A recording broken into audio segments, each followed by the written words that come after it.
Deep inside the Silver Dragon dungeon, the air felt heavy with tension. The guards bowed as the Silver Dragon Queen, Regina Silverstone, entered the room. Her presence alone commanded respect. With a quick wave of her hand, she dismissed the guards. "Leave us," she ordered, her voice echoing against the cold stone walls. "I want to speak with him alone." "Yes, Your Majesty," the guards responded together before rushing out. The heavy door closed behind them with a loud thud. Regina turned her cold gaze toward her prisoner, John Miller. Once a great hero who had slain countless dragons, now he sat bound in chains, beaten and bloodied, but still unbroken.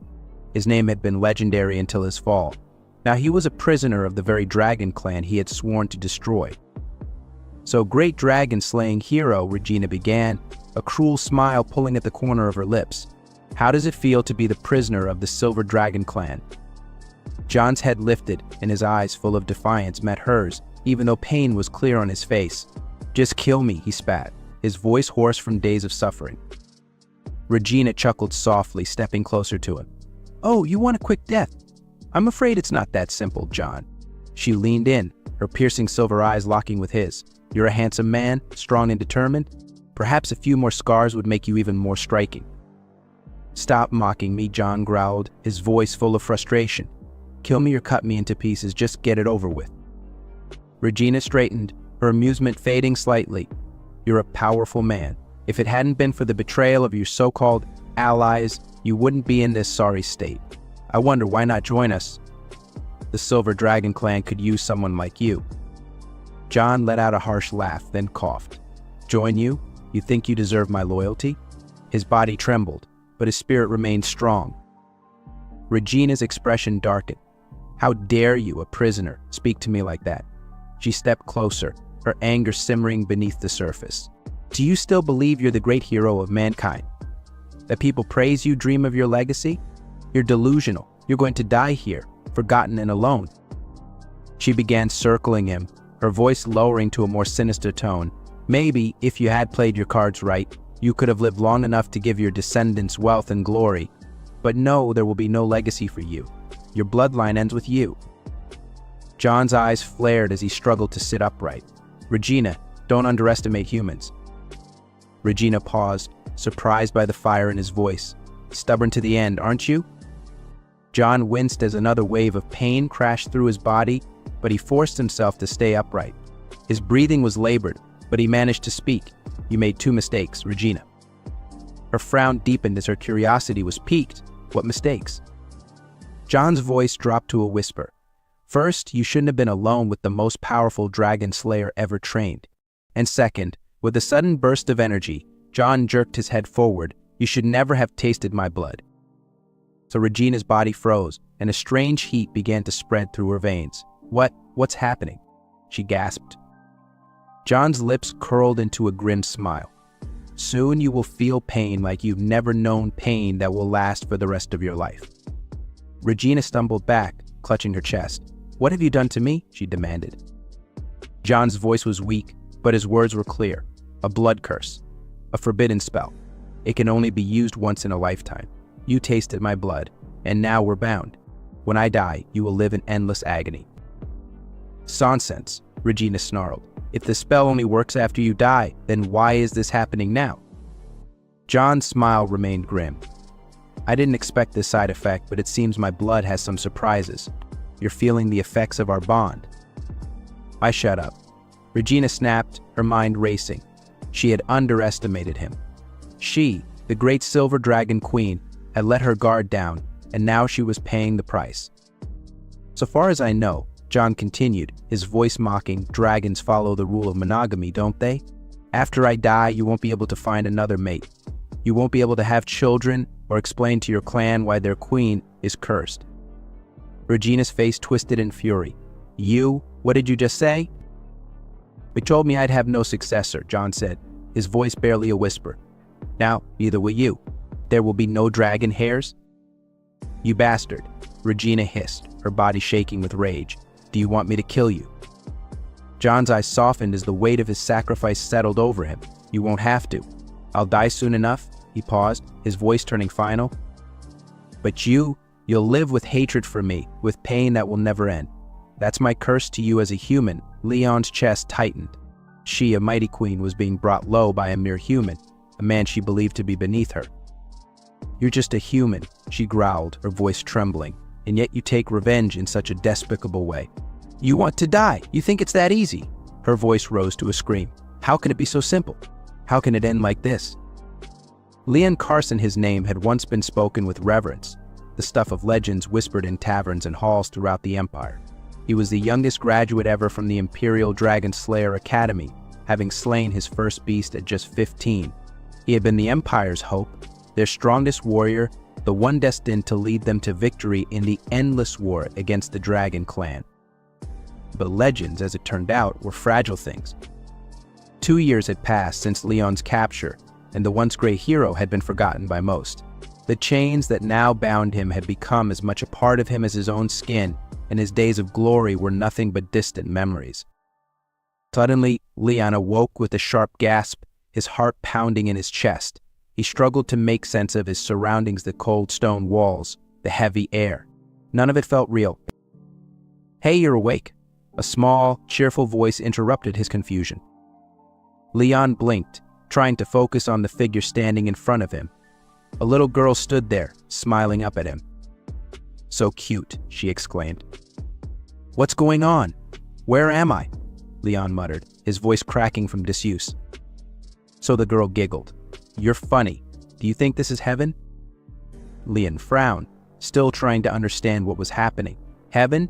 Have I finally earned my place here because of my great contributions to mankind?" He looked at her, confused. "And you must be an angel." The girl tilted her head, her black and white hair catching the dim light of the dungeon. "What's an angel?" Leon chuckled weakly. "An angel, huh? What's your name, little angel?" "Mun," she said proudly. "Mom says my hair means moon." Leon's mind swirled with questions as he tried to shake the fog from his thoughts.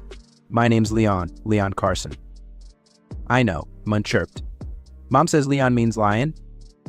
For the first time in ages, Leon felt a flicker of warmth at their innocent exchange.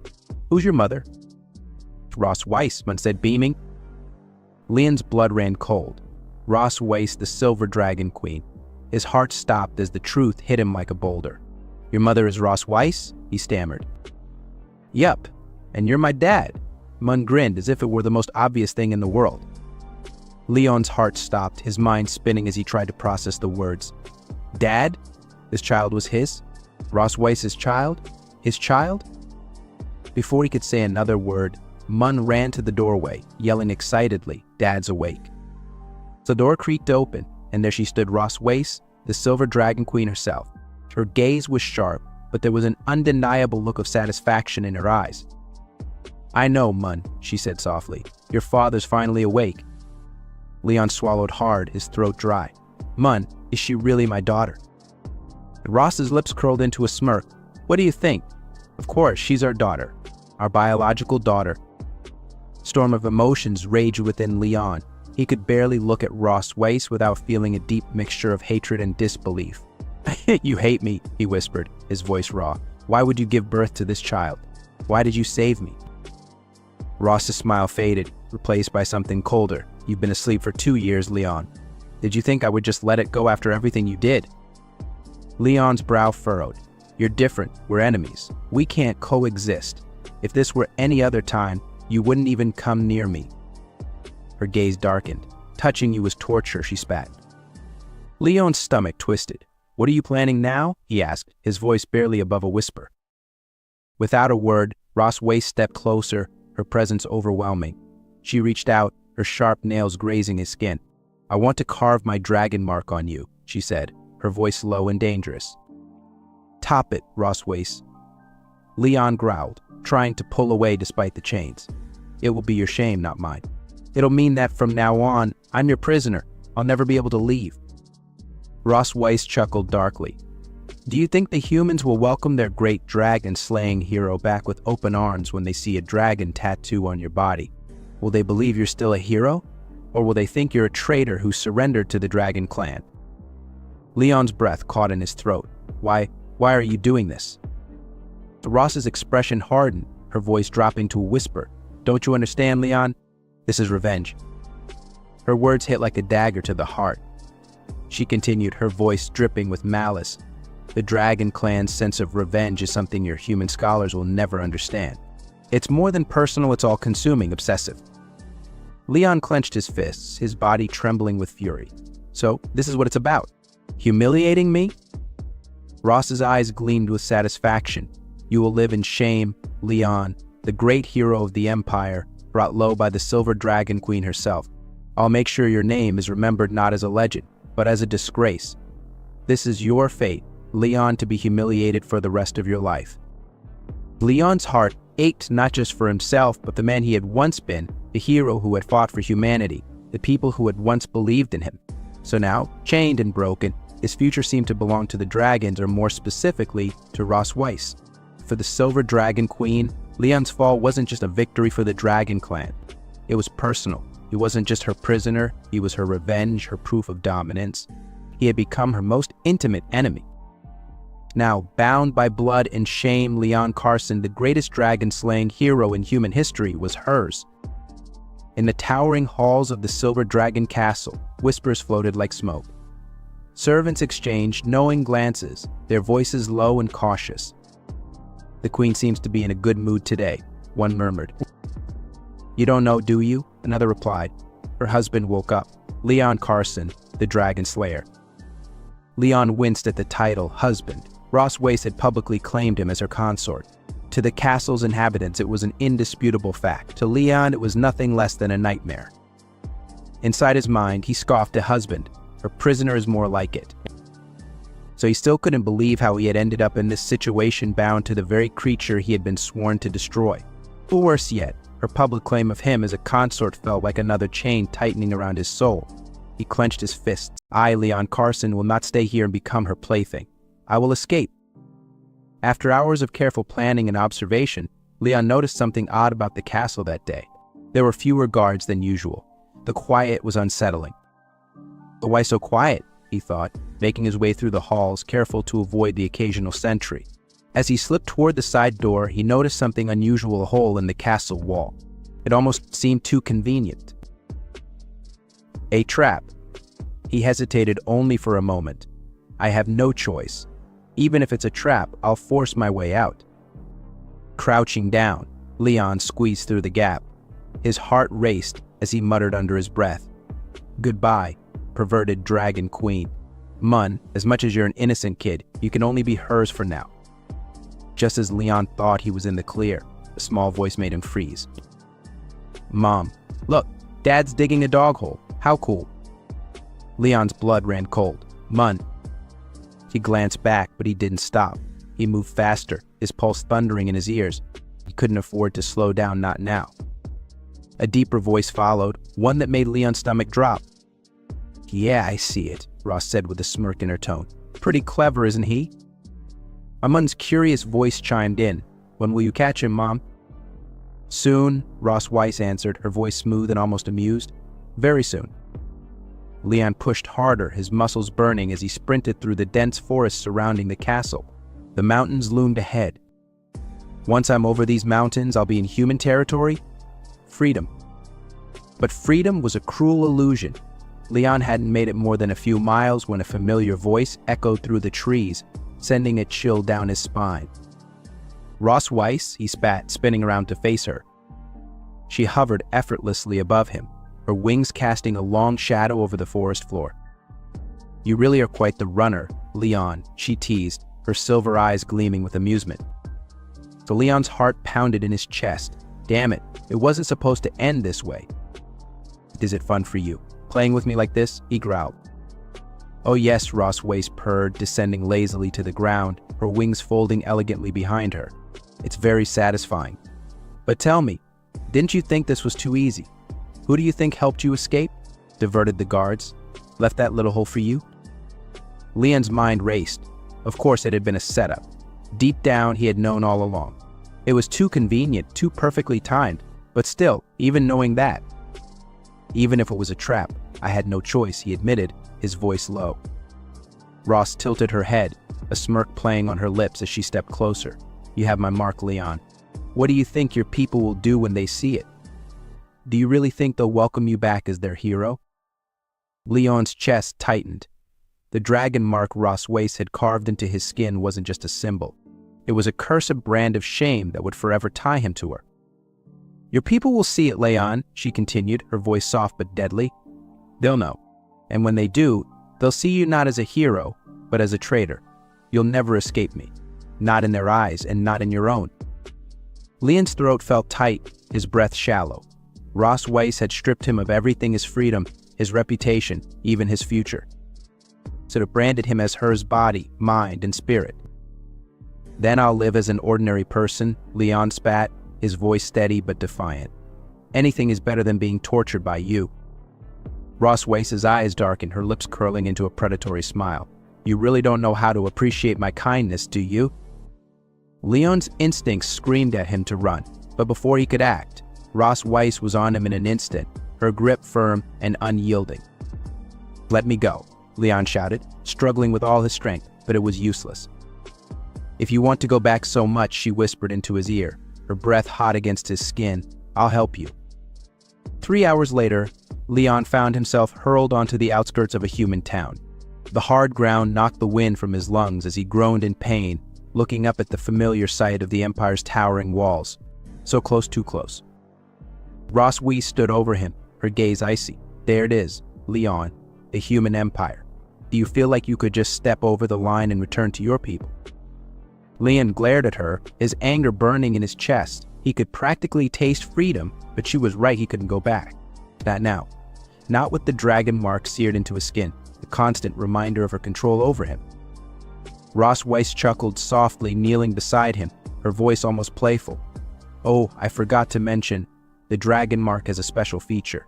When one of us wants to get closer," her lips curled into a wicked smile, "the mark produces a reaction." Leon's eyes widened in shock as a burning heat began to surge through his veins.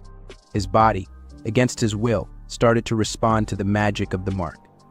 His breathing grew heavier, his skin flushed with the intensity of the sensation. You planned this?" Leon gritted out, fighting to stay composed. "Of course," Ross Weiss whispered, her hand trailing slowly over his chest, each touch deliberate and taunting.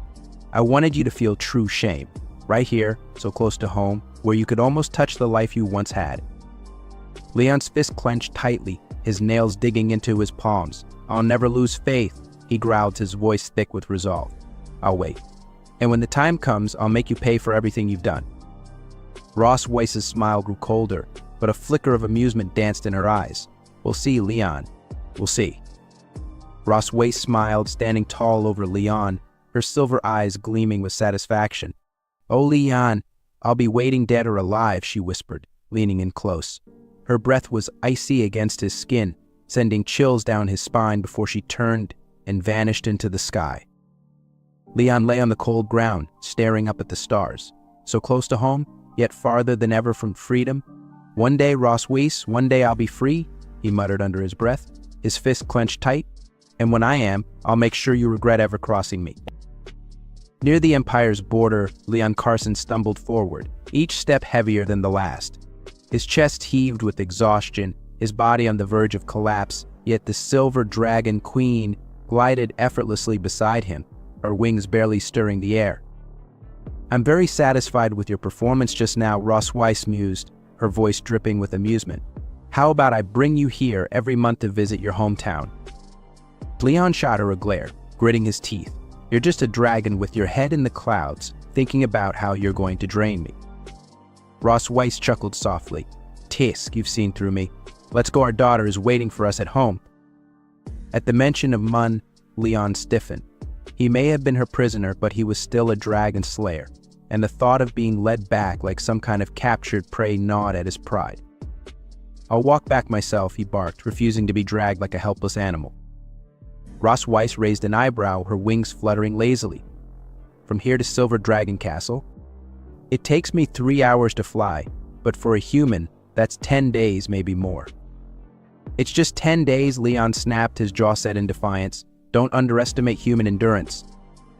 She smirked, clearly amused by his stubbornness. "Fine, let's see how long you can last."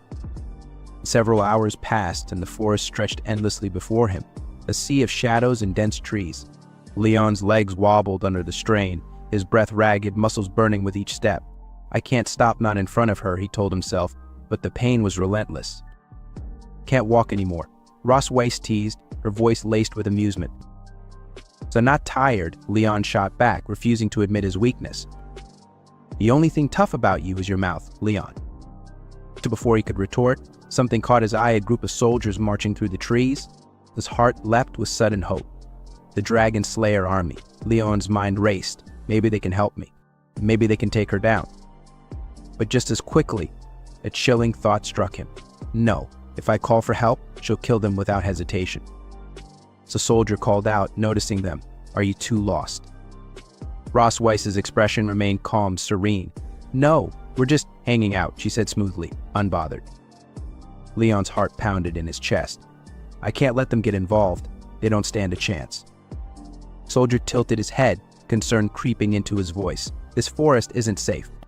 There are dangerous species lurking around. How about I take you for a ride? He extended his hand, smiling. By the way, my name's Walker. I'm the captain of the 47th Squadron of the Imperial Dragon Slayer Army. Leon's stomach twisted. If only he knew. He forced a polite smile, shaking his head. Thank you for your kindness, but we've had some self-defense training. We can protect ourselves. Walker narrowed his eyes, studying Leon's face. You look familiar. Have we met before? Panic surged through Leon.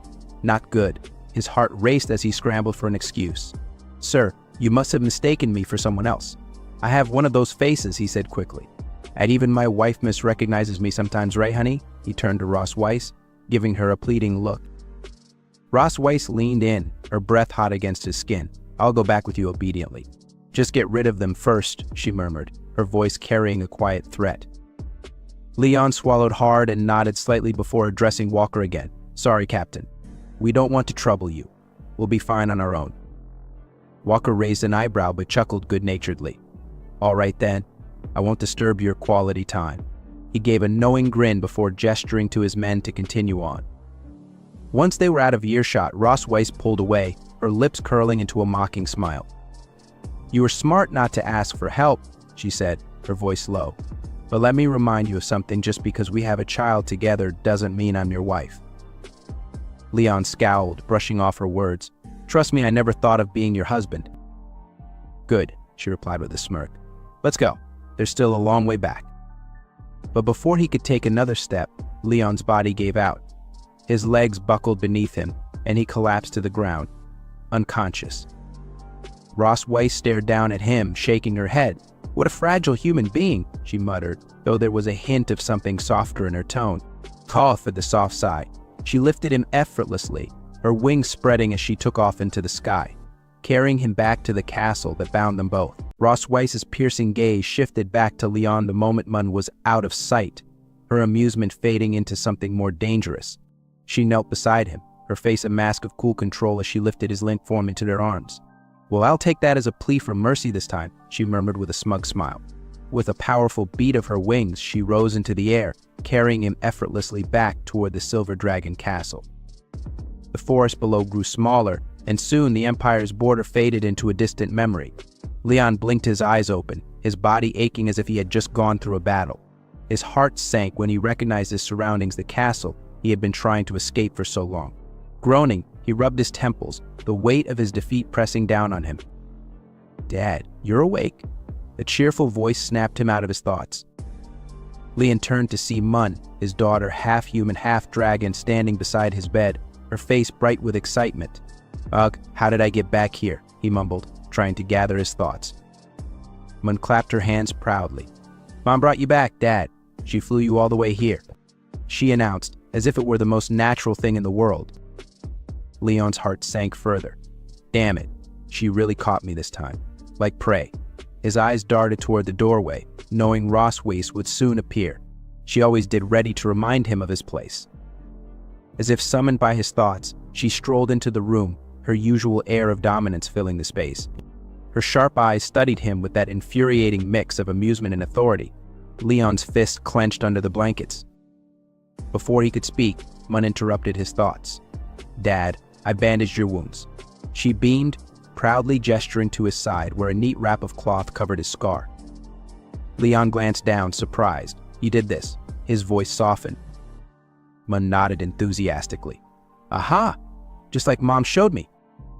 Leon couldn't help but smile. She's got her mother's strength, but none of her cruelty. He had heard countless tales of dragons being raised in blood and battle, violent and merciless. Yet Mun was different kind, warm.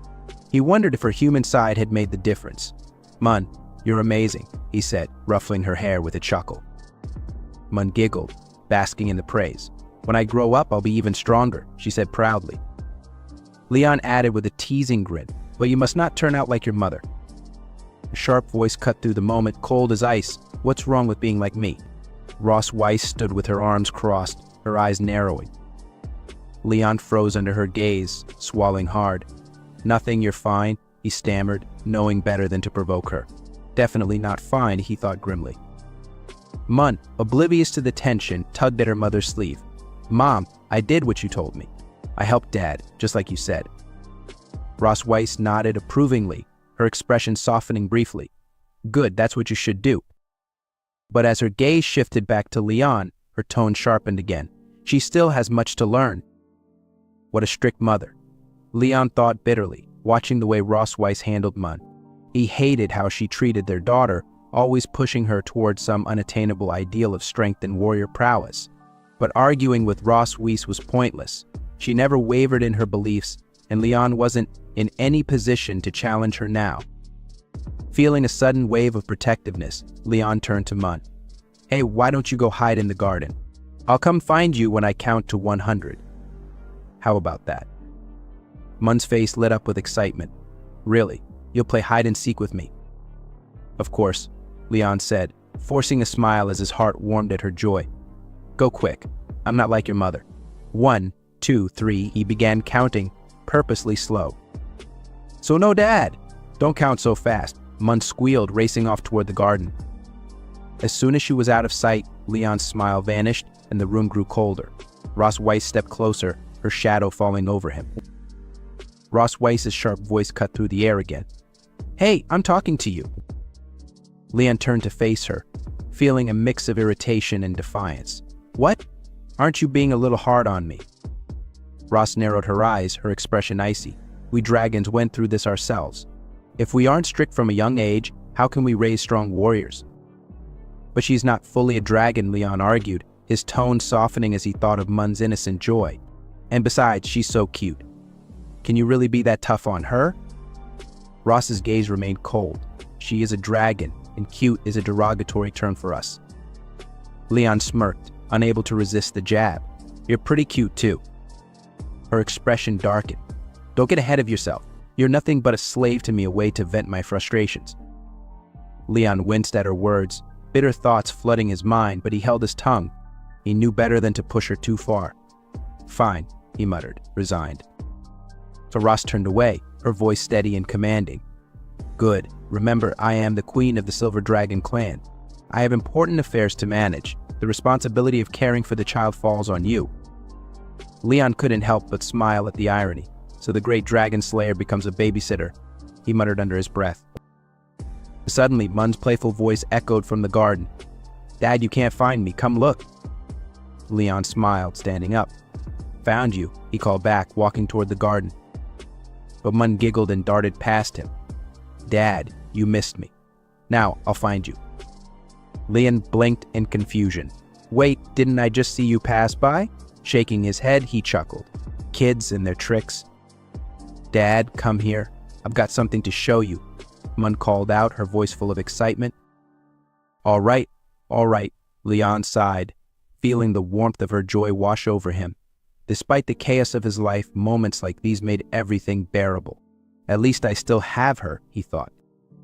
Standing in the sunlight filtering through the castle windows, a soft smile played on his lips as he watched Mun happily coloring at a small table nearby.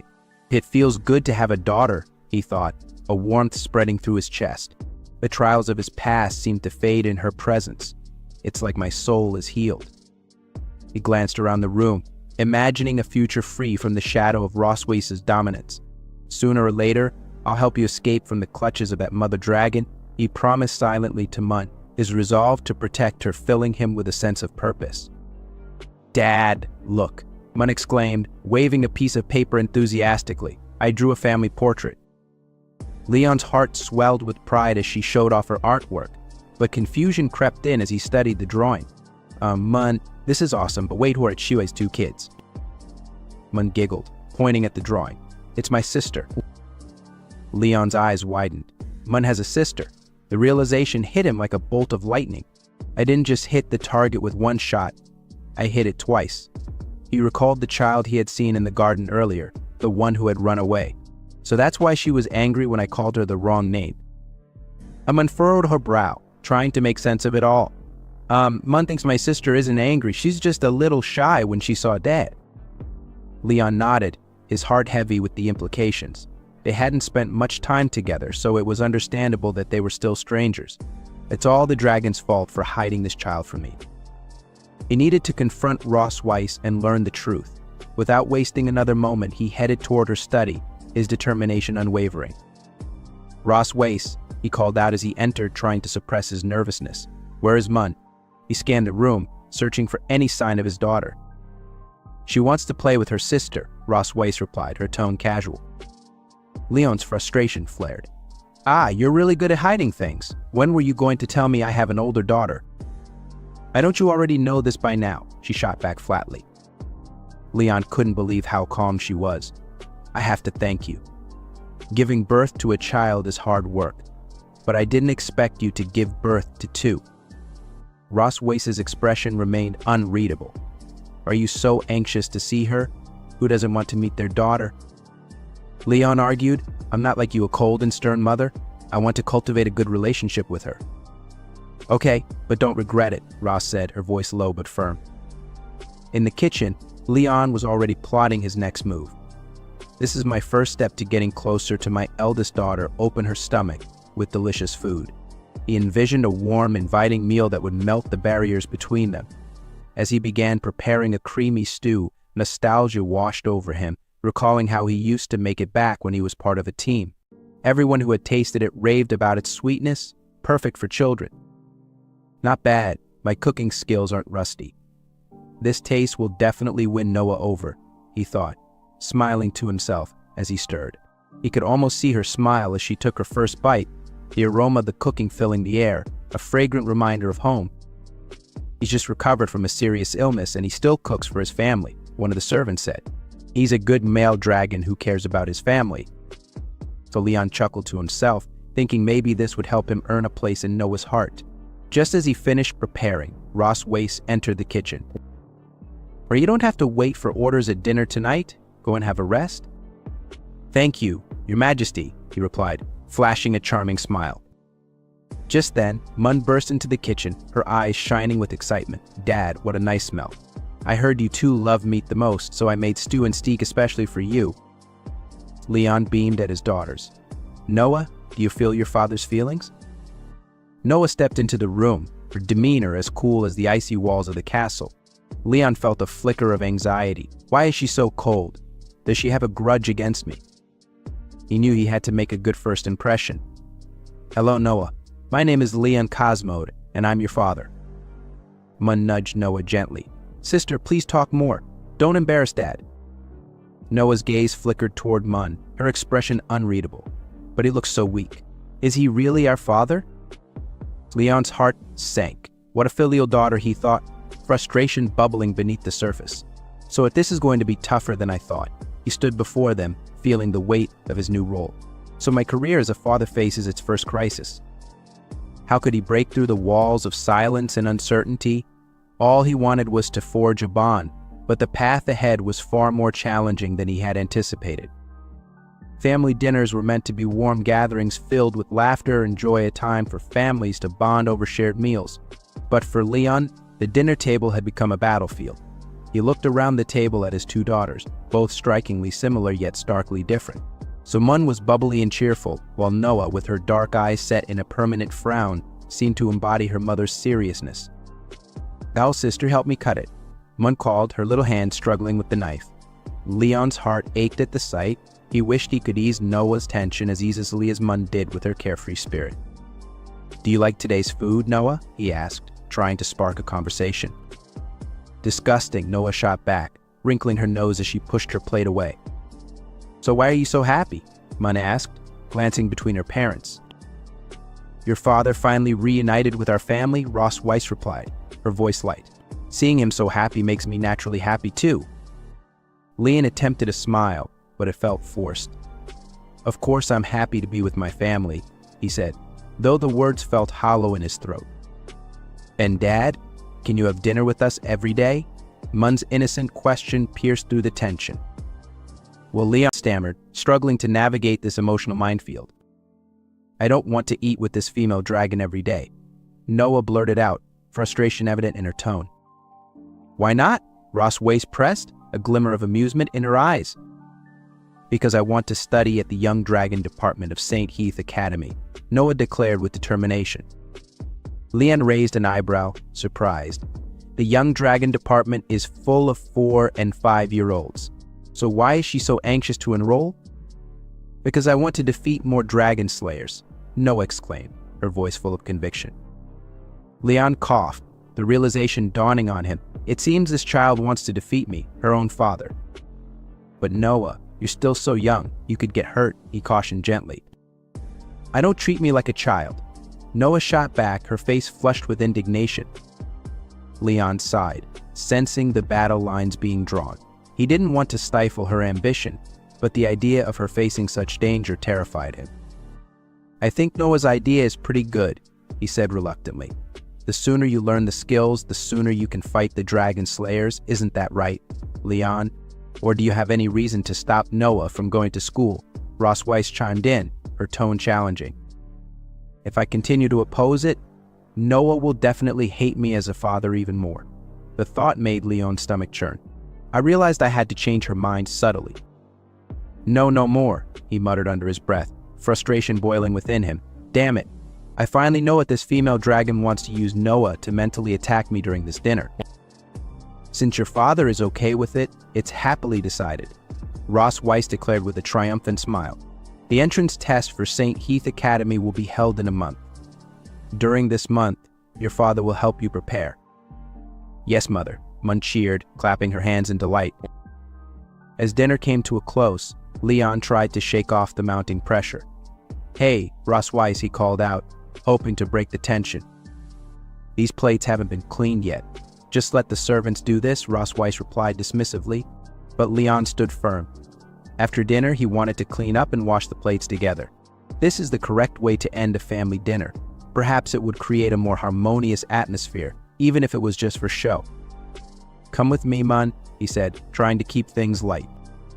"Sister, where are we going?" Mun asked, her eyes sparkling with excitement. "When are you going to help?" Ross Weiss called after them, but Leon brushed her off, determined to focus on his daughters. Suddenly, the atmosphere shifted. He remembered the warning he received 2 years ago. "So Ross Weiss, have you forgotten what I said? You should never be alone with a highly trained and strong dragon slayer." "What do you want to do?" she challenged, her eyes narrowing. Leon felt a surge of frustration. "Before, I traveled a long distance and was exhausted, so I was controlled and played with by your dragon pattern. Now, it's different." "I don't think you can escape from here using this trick," Ross Weiss taunted. "Who said I was going to run away?" he shot back. "You think I'm incapable of doing anything, Your Majesty?" Leon's mind raced. He recalled from his studies that the dragon pattern made her tail extremely sensitive. When your tail is pinched, you're like a kitten being pinched by the back of the neck, weak and powerless. Smirk crept onto his face. "Ross Weiss, you dragons are eager to conquer and control everything, but have you ever been conquered?" The challenge hung in the air, thick with tension. Leon realized that this dinner was more than just a meal. It was a declaration of war, a fight for his place in this family and against Ross Weiss's iron grip. So his head throbbed as he struggled to gather his thoughts. The first sensation that pierced through the fog of confusion was an all-too-familiar weight, a dragon's tail tightly coiled around him. "Let go of my tail," he gasped, trying to pry the appendage off like a kid fighting against a playful puppy. From the moment he opened his eyes, it felt like his dignity had been trampled underfoot, reduced to a mere plaything for Ross's amusement. Memories of the last few days flashed through his mind, leaving a bitter taste. "What do you think about us switching things up tonight?" The memory of her smirk sent a shiver down his spine. "Leon, you bastard," she had exclaimed, half laughing, half irritated. He couldn't help but wonder if the queen and her family had enjoyed their time together at his expense. "Oh my, it's so clean," he overheard a maid exclaim, and his heart sank. Was it the prince who did it? "Hush, be quiet, your majesty. You don't want to be discovered by the maids outside," another voice whispered. "The queen, who is usually so high and mighty, has become like this." Leon had to give it to them. They were resourceful. "Well done. Let's get started, my dear wife," he heard Ross say, her tone dripping with mischief. 3 days had passed since that night, and Leon had not stirred from his bed. "Is he dead?" he heard one of his daughters whisper. The thought sent a cold wave of panic through him. "Just wait and see," the other replied, their childish banter a stark reminder of their innocence amidst the chaos. "It hurts so much," Leon groaned, finally managing to pry his eyes open. He is not dead yet," came the hesitant response from the other side of the room. "Is there anyone who treats his father like this?" he thought, a mix of annoyance and disbelief washing over him. But his frustrations quickly faded when he caught a glimpse of the two little girls peeking into the room. "Dad is awake again," one of them squealed, excitement bubbling over. Leon blinked, still trying to piece together what had happened. "When did I faint?" he mumbled, struggling to remember. "What do you need me to help you recall?" The teasing voice chimed in. "Yes," he murmured, realizing that after that night, the dragon pattern had been invalidated, and he remembered being hit hard by Ross Wace. "This female dragon is so cruel. If I were an ordinary person, I would have died several times under her claws." As he glanced at Ross Wace, a fleeting thought crossed his mind. If he looked closely, she was indeed quite pretty. She might have been over 200 years old, but her spirit was vibrant. "Why isn't Dad moving?" he heard one of the girls ask, catching the hint of concern in her voice. "He just looked at our mother and was stunned," her sister replied, rolling her eyes. "So this one is quite suitable for you," Ross Weiss said, her voice dripping with satisfaction as she continued to comb her hair. "I didn't expect you to be so considerate. Have you done this for other women before?" Leon shot back, irritation bubbling to the surface. "Well, when I was a kid, I often combed the hair of my master's donkey, and I was very skilled at it," she said with a grin. "Dad, what is a donkey?" one of the girls piped up, her eyes wide with curiosity. "Donkeys are similar to dragons," Leon explained, feeling a strange sense of normalcy amid the chaos. "They have 2 ears and a tail. They are very stubborn and like to hum when they're unhappy, just like your mother." "Dad, are you okay?" the girl exclaimed, her concern palpable. "I'm fine. Your task today is to learn how to write your name. Your father will teach you." "You assigned me another task without my permission," the little girl protested, but her face quickly broke into a smile. "Yay, Dad will teach us how to write." "I can write," the other chimed in, her enthusiasm infectious. "Sister, let's go to the study room to find a pen with nice colors." "What color do you want?" Mun called out as she dashed down the hall, her laughter echoing behind her. So Leon smiled, momentarily distracted from his thoughts. "My sister is coming to visit me today." He turned serious, the dread building within him. "I don't want you to appear in front of her," he warned. "What, you won't let me meet your family too?" Ross Weiss questioned, raising an eyebrow. "So Leon Cosmode, you are now a male dragon who married into the Silver Dragon clan. You've been in a coma for 2 years due to some disease and have just woken up recently. If it comes to the point where we have to meet, you'll have to play along with the identity I've made up." "God, your majesty, female dragon, do you think I will listen to you obediently?"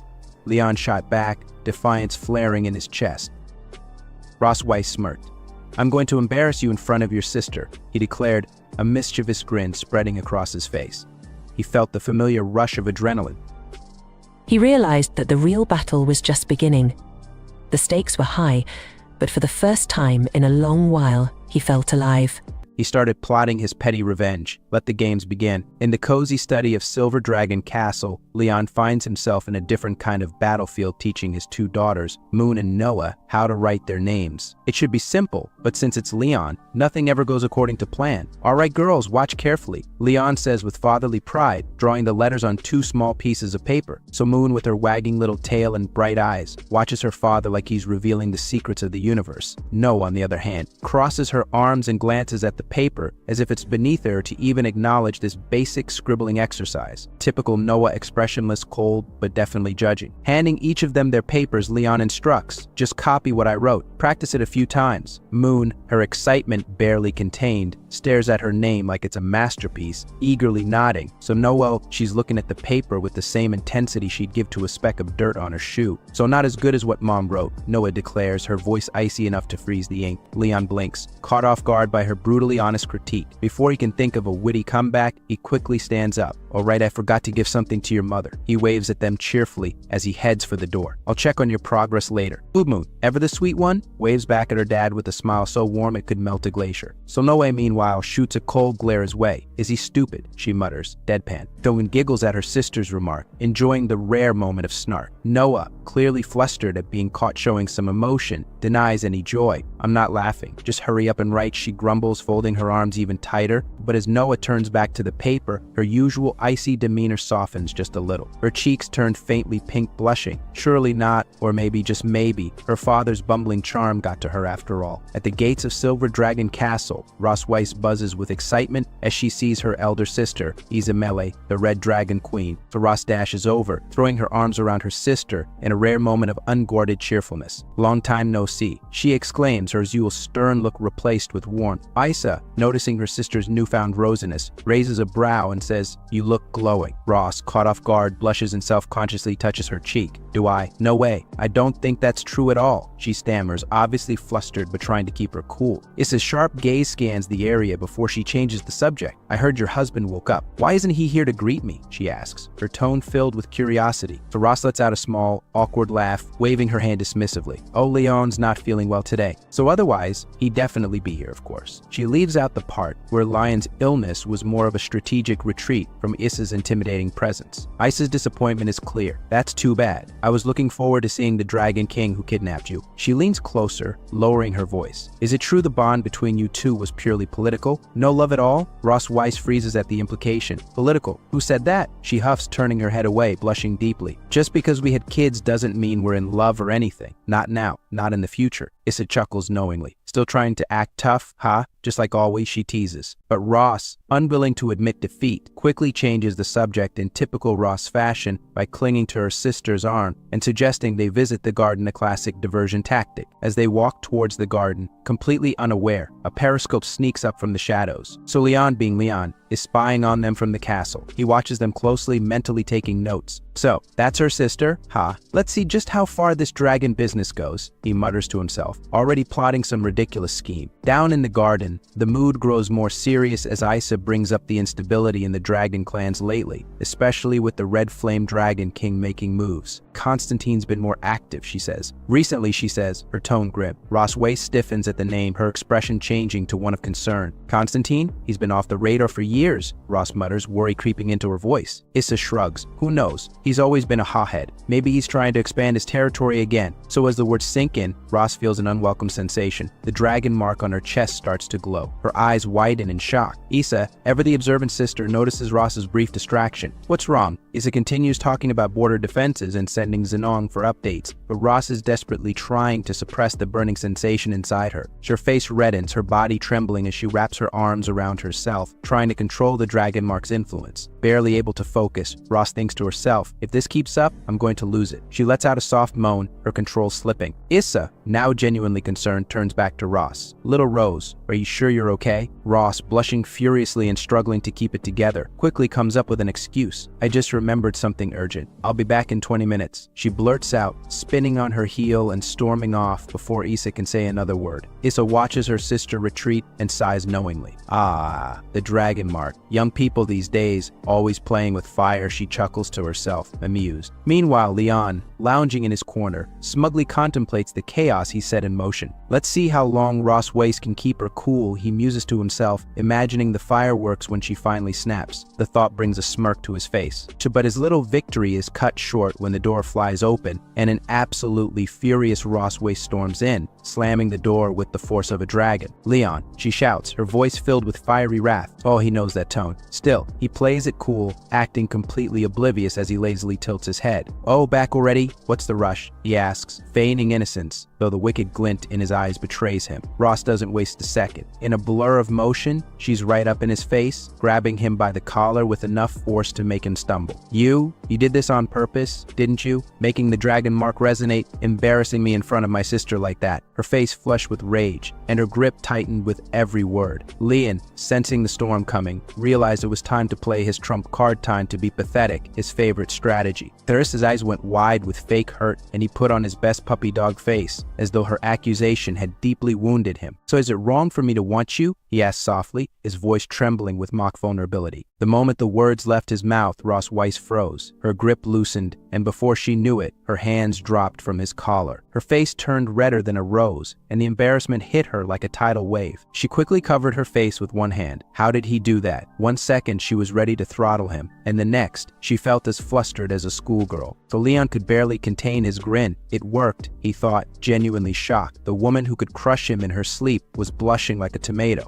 and he half expected her to kill him on the spot, but instead, she glared at him, sputtering, "Oh, you're shameless, a defeated prisoner talking nonsense like that." Leon just kept smiling, watching her try to regain her composure. There was something hilarious about seeing Ross Weiss, feared by all, squirming under a few soft words. "I already thought to put them away right now," she snapped, her voice quivering more from embarrassment than anger. And he stayed quiet, still grinning like a cat who got the cream. Ross Weiss huffed and spun on her heel. "Stoic, do this again, and I won't let you off so easily." She stormed out, still flustered, and slammed the door behind her. Leon grinned like a madman. "Scared me." "Hey," he scoffed internally, marveling at how easily he had flustered the terrifying Ross Weiss with just a few words. He chuckled to himself. This dragon pattern really is something. Till then a sudden thought hit him. Why was his heart racing? Why did thinking of her blushing face make him feel giddy? "Get a grip, Leon, you're going soft," he muttered, shaking his head as if to clear the thoughts. But before he could reflect too much on his strange reaction, reality kicked in. His daughters were still waiting. Moon was probably slacking off, and Noah was probably still grinding away like the overachiever she was. With a deep breath, he snapped back to his usual self. Time to get back to being a dad. So meanwhile, in the study room, Noah scribbled away with intense focus, while Moon, tail wagging impatiently, sighed dramatically. "So why hasn't Dad come back yet?" she grumbled, clearly more interested in mischief than writing practice. The night sky over Silver Dragon Castle glowed faintly under the moonlight as Issa Malay, the Red Dragon Queen, waved goodbye to her sister, Ross Weiss. Her massive dragon wings stretched as she prepared to fly back to her own castle. "Take care on the road," Ross called out, waving as if her sister could just stroll back rather than flying with a battalion of knights. Issa, already transformed into her majestic red dragon form, paused. "Next time, let me meet your husband," she said with a teasing edge to her voice. Ross Weiss forced a smile. "Sure, we'll talk more next time," she lied smoothly, hiding the dread bubbling up inside her. As Issa and her knights took to the air, Ross stood there, watching them disappear into the night sky. The castle fell silent again, but it wasn't the peaceful kind. Her expression darkened. The smirk left her face, replaced by an intense, simmering look that could melt stone. Turning toward the castle, her lips curled in frustration. "Damn Dragon Slayer," she muttered under her breath. "I still haven't taught him a proper lesson." But tonight, her thoughts grew more dangerous, her anger sharpening. Lion was in for it. So meanwhile, on the other side of the castle, Lion, blissfully unaware of the doom heading his way, sneezed loudly. He chuckled, wiping his nose. "Is the female dragon scolding me again?" he wondered, deciding to ignore the ominous feeling in his gut. He turned back to more important matters, his daughters, Moon and Noah. Leon sat by their bed, reading a storybook called The Story of the Young Dragon. As their eyelids grew heavy, both girls looked angelic as they slowly drifted off to sleep, their tiny snores filling the room. "They're cute when they're not demanding snacks or plotting my demise," Leon whispered to himself with a grin. He gently closed the book and carefully tucked them in, making sure every inch of their adorable selves was covered by the blanket. "Don't catch a cold," he whispered softly before tiptoeing toward the door. Just as he reached to close it quietly, the door behind him slammed with a thunderous bang.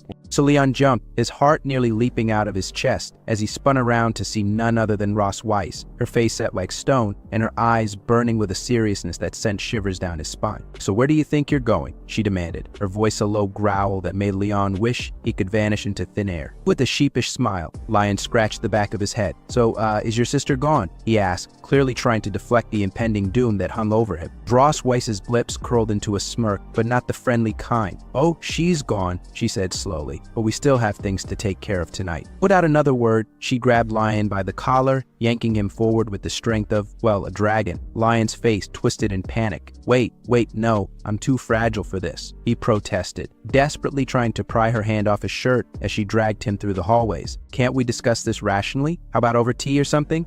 In the dimly lit Silver Dragon Queen's bedroom, steam rose from a small tub of hot water. Lion had just slammed it down with a thud, his face twisted in frustration as he glared at Ross Weiss. "So water's ready," he said through gritted teeth, barely able to mask his irritation. "Now, what exactly do you need it for?" So Ross Weiss, lounging arrogantly on the bed, extended her feet toward him as if issuing a royal command. "I've been walking all day and I'm very tired. Wash my feet," she demanded, her tone dripping with entitlement. So Leon blinked at her, shock and disbelief hardening his features. "Excuse me?" His mind raced. He was a dragon slayer, trained for battle, not for washing feet. But here he was, at the mercy of this overbearing, infuriating woman. Ross Weiss, completely unfazed by his visible disbelief, smiled condescendingly. "Stop talking nonsense and do as you're told. This is your punishment for what you did today." Grumbling under his breath, Lion bent down and removed her heels. Dragon slayer, more like foot washing servant now, he thought bitterly, his pride taking another blow. His eyes flickered to her feet. How many dragon slayers have these feet stomped on? He wondered sarcastically. Ross Weiss noticed his lingering stare, and a wave of embarrassment washed over her. What's with that weird smile on his face? She thought, her cheeks turning slightly pink. Could it be a disgusting foot fetish? The thought made her shudder. Suddenly, Lion snapped into action. With a playful smirk, he grabbed her feet and dumped them into the hot water without warning. "Get down here," he muttered, not bothering to hide his irritation. Ross Weiss yelped, startled by the sudden heat. "Ow, that's too hot, you idiot," she shouted, kicking Lion hard in the chin. The impact was swift and painful, sending Lion crashing to the ground like a ragdoll. Before he could recover, Ross Weiss was standing over him, one foot pressing down on his chest, her cold eyes narrowing. "Are you trying to take revenge on me?" she asked, her voice sharp as ice. Even through the pain, Lion managed to smirk. "Who told you to make me wash your feet?" he retorted, though his voice was strained. So Ross Weiss's face reddened as she glared down at him. "Seems like you still don't have a long memory, Lion." Slowly, she dragged her foot from his chest down to his lower body, her touch sending a mix of anger and something else Leon didn't care to acknowledge. His face flushed as she pressed down, her arrogant smirk only deepening. "You never thought you'd be stepped on by a dragon, ha?" Ross Weiss teased, applying just enough pressure to make him squirm. Lion's face burned, both from rage and the unbearable humiliation. In a broken voice, he gasped, "Stop." The discomfort, no, the humiliation was getting to him. "I'm a dragon slayer, not a futurist," his mind screamed. Ross Weiss grinned wickedly. "Let's see how long you can endure this." She pressed harder, her arrogance practically suffocating him. Lion, frustrated beyond words, glared up at her. "I can't lose to this damn female dragon." Gathering his remaining strength, he caught her leg in his hand and stood up shakily, but with determination. "You know," he said, a gleam in his eye, "I've eaten pig trotters, cow trotters, even goat trotters, but never dragon trotters." Lion grinned as he bit down on Ross Weiss's leg, a mischievous glint in his eye. "So what the hell are you?" she began, but before she could finish, Lion declared with a wicked grin, "Tonight's snack, raw dragon claws." So Ross Weiss let out an ear-piercing scream, her face twisting in fury and disbelief. You bastard, I'll kill you," she shrieked, shaking her leg frantically to free herself from Lion's ridiculous grip. The next morning, with the sun barely peeking through the windows, Moon and Noah slowly began to wake. Noah, sharp as always, was already fully alert, while Moon, still tangled in sleep, rubbed her eyes groggily as they blinked into wakefulness. So Ross Weiss entered the room with a noticeable limp, her leg wrapped in fresh bandages. Moon, half awake but already curious, squinted at her mother. "Mom, why are you limping?" she asked, her small voice filled with sleepy confusion. Ross Weiss, her face the picture of calm despite the bruising, waved it off with a casual, "It's nothing." She didn't bother to explain further, her usual stern demeanor firmly in place. On the other side of the room, Lion stood with his arms folded, trying to look nonchalant. The large patch patch on his cheek, however, told a different story, so Moon's eyes widened when she spotted it. "Dad, why do you have bruises on your face?" Lion, mirroring Ross Weiss's cold indifference, crossed his arms tighter and replied with a shrug, "It's nothing." Moon, standing between her mysterious-looking parents, furrowed her brows. She placed both hands on her hips, her tiny mind working overtime. Her eyes flicked from Ross Weiss's bandaged leg to Lion's bruised face, her concern growing. The gears in her little brain turned slowly, but then a light bulb went off. Suddenly, her face brightened as if she'd just solved the world's biggest mystery. With excitement bubbling over, she raised her hand triumphantly, her eyes sparkling. "I know. You two must have played some really fun games without telling me." Ross Weiss's expression didn't flinch, though her lips twitched slightly, while Leon fought the urge to face palm. Noah, always the composed one, crossed her arms and cast a blank, almost judging stare at Moon. Leon and Ross Weiss walked to the garden outside the Silver Dragon Castle. Both were looking away, each walking in their own way.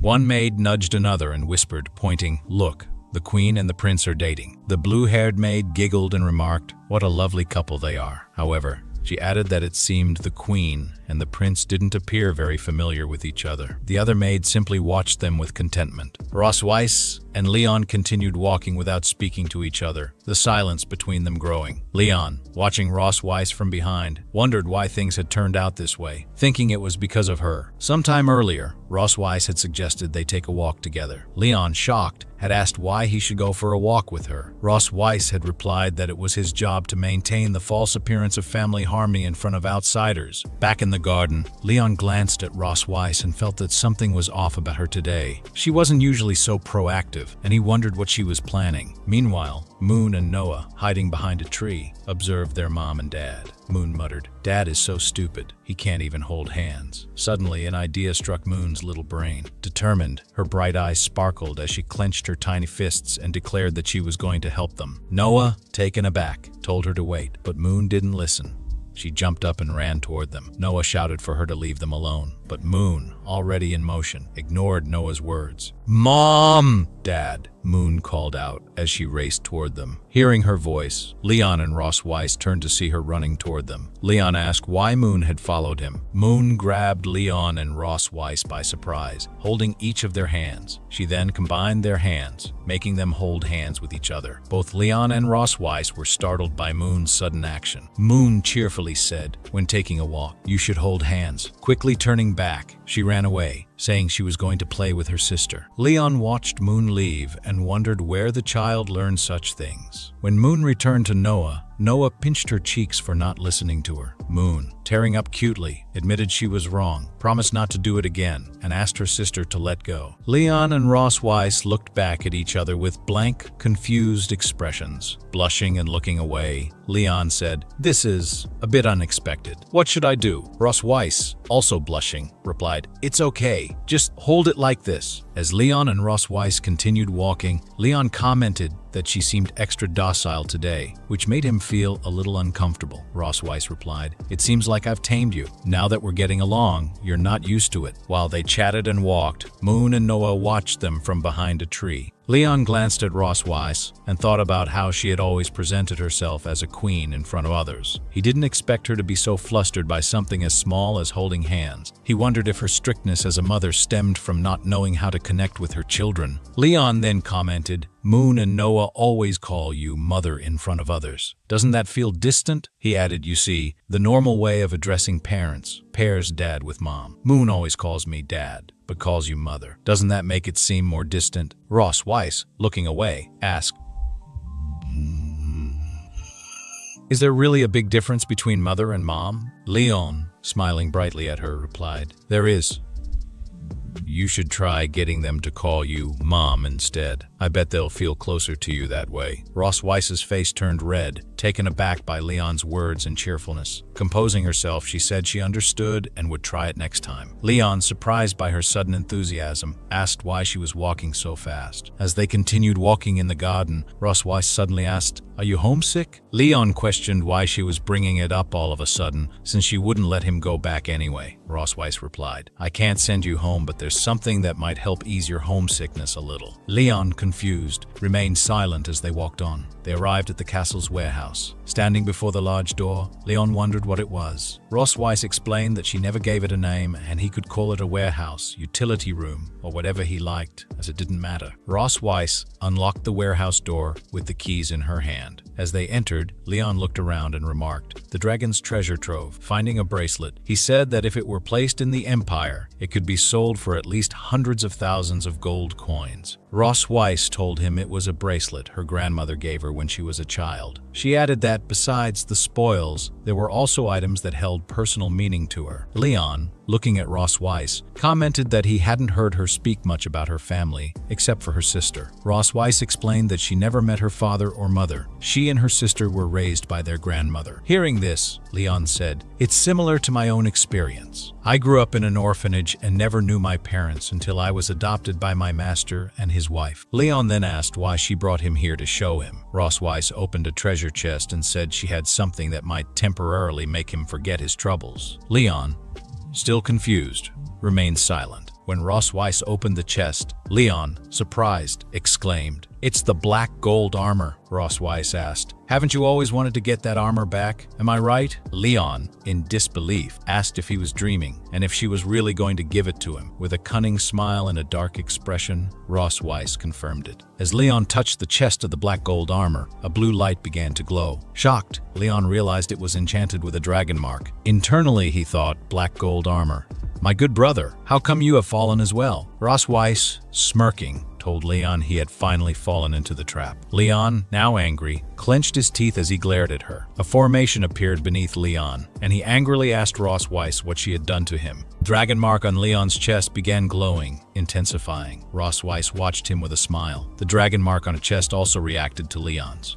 It was clear that Ross Weiss had activated it on Leon's chest to advance her romance-driven revenge. Ross Weiss arrogantly explained, "I attached the dragon pattern to the surface of the armor to enhance its properties. The moment you touched the armor, it activated." Leon suddenly fell to the ground due to the intense pressure upon him as the dragon mark burned on his chest. Clutching his chest, shaking and gritting his teeth in anger, he thought of the despicable female dragon and realized he had been careless. Ross Weiss, laughing at Leon, said that the enhanced dragon pattern had doubled its effect. Holding Leon's chin and lifting his head to meet her gaze, she arrogantly asked if her dear dragon slayer could endure it. Leon trembled under the dragon mark's influence, glaring at Ross Weiss through gritted teeth. With a voice full of hatred and resentment, Leon angrily called out Ross Weiss's name. Ross Weiss then pushed Leon to the ground. As he hit the floor, he screamed in pain. Leon's face flushed red as his emotions intensified. Frustrated, he internally admitted that he couldn't move his body, but the urge in his lower body was stronger than ever. Ross Weiss climbed on top of Leon. With a smirk, she asked if he thought she bore no grudge for being conquered by him before. Leon, lying beneath her, could do nothing but glare at her angrily, having lost control over his body. Ross Weiss told him that for the past few days, she had been thinking about how to take her revenge and make him lower his guard. However, she hadn't expected him to be fooled so easily. Leon's face reddened further as his inner desires grew, fueled by the dragon mark on his chest. Hearing Ross Weiss's words, Leon angrily muttered,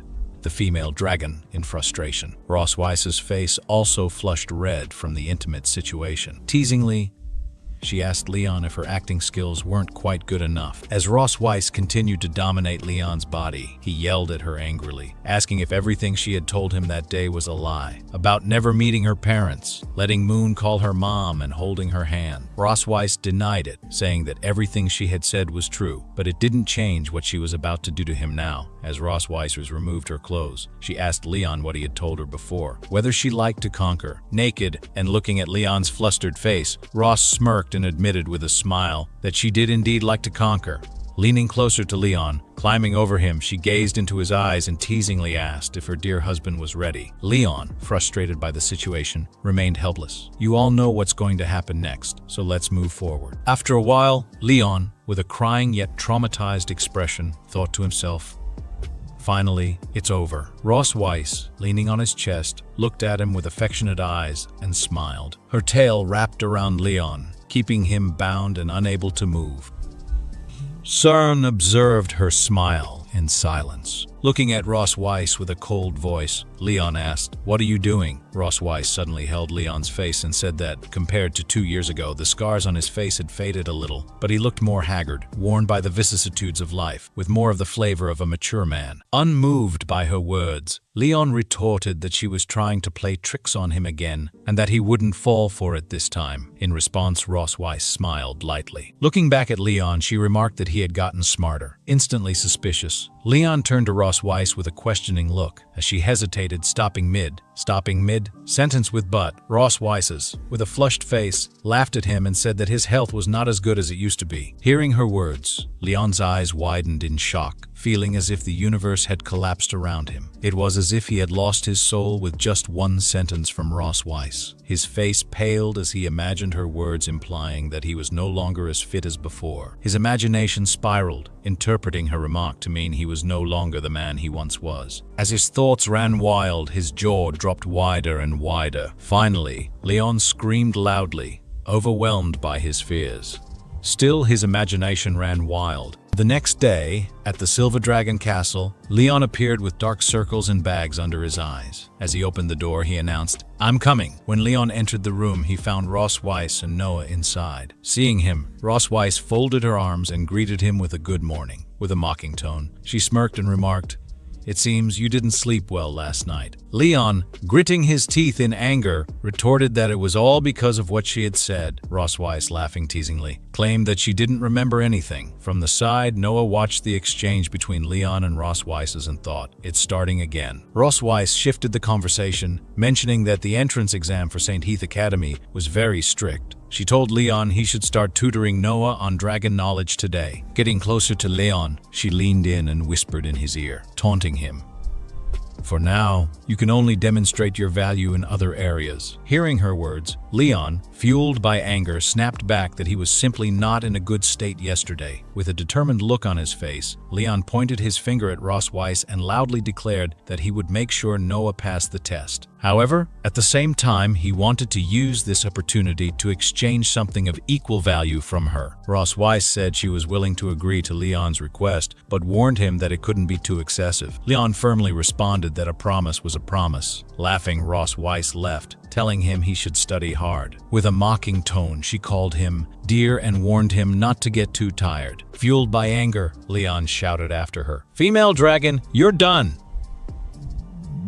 Ross Weiss waved her hand dismissively as she walked away. Noah, watching the interaction, asked Leon why he quarreled with her mom. Leon, folding his arms, denied it and said it was just their daily communication. Leon, realizing with surprise, asked Noah what she had called her mother. Noah responded, saying, "Mom." Leon, taken aback, stepped closer to Noah and asked if she had been told to change the name to that. He then inquired whether she preferred the old name or the current one. Noah, looking away with a light blush, replied that she preferred the current one. Leon smiled brightly at her and said he knew they'd love it. Noah, surprised by her father's cheerful demeanor, remained silent as she looked at him. Turning to leave, she asked when they could start studying. Leon told Noah to wait for him in the Silver Dragon Castle's children's study room. Deeply engrossed in books, he prepared to teach Noah for the upcoming entrance exam at Dragon Academy. When Ross Weiss entered the room, she asked Leon why he hadn't gone to bed since it was so late. Without looking up, Leon explained that Noah had a remarkable ability to learn and understand, so simple teaching methods wouldn't be effective for her. He shared his plan to organize key knowledge points and combine them with practice questions, which meant he had to stay up late to prepare the lessons. Confidently, Leon stated that Noah was a very smart child and he was sure he could help her pass the test within a month. Ross Weiss arrogantly replied, "It's inevitable since Noah takes after me," with a smirking smile. Leon looked at her and remarked, "That's not necessarily the case." Placing his hand on his chest, Leon, with a light smile, declared that he was a dragon-slaying genius, always graduating first in both written and practical exams every year and earning all the highest-level scholarships. Then, smirking at Ross Weiss, he asked, "What champion titles does Her Majesty hold?" Ross Weiss, stunned by his intellect and impressive academic background, was left speechless. Her jaw dropped as she struggled to find a response. Looking at Leon with sharp eyes, Ross Weiss thought to herself that she always assumed he was a reckless man who only knew how to fight and kill. She never expected him to also be a top student. Smiling, Ross Weiss sarcastically countered by asking, "How did someone so powerful end up as my prisoner?" Leon, growing frustrated, replied. I lost only the one time. Then with a cute pout and a crying face, he added, one misstep can lead to eternal regret, comparing himself to a tiger bullied by a dragon in troubled times. Ross Weiss chuckled at his cuteness and teased him, saying, you must be afraid of being ridden by a dragon. Her attention then shifted to the table, where she noticed some chili peppers. Curiously, she asked what he was planning to do with them. Leon, turning to her question, picked up a chili pepper and said he had taken it from the kitchen to refresh himself. As Leon moved to take a bite, Ross Weiss screamed in concern, telling him to stop. But it was too late. He had already bitten into the chili. Panicked, Ross Weiss explained that it was a dragon's yellow pepper meant for dragons,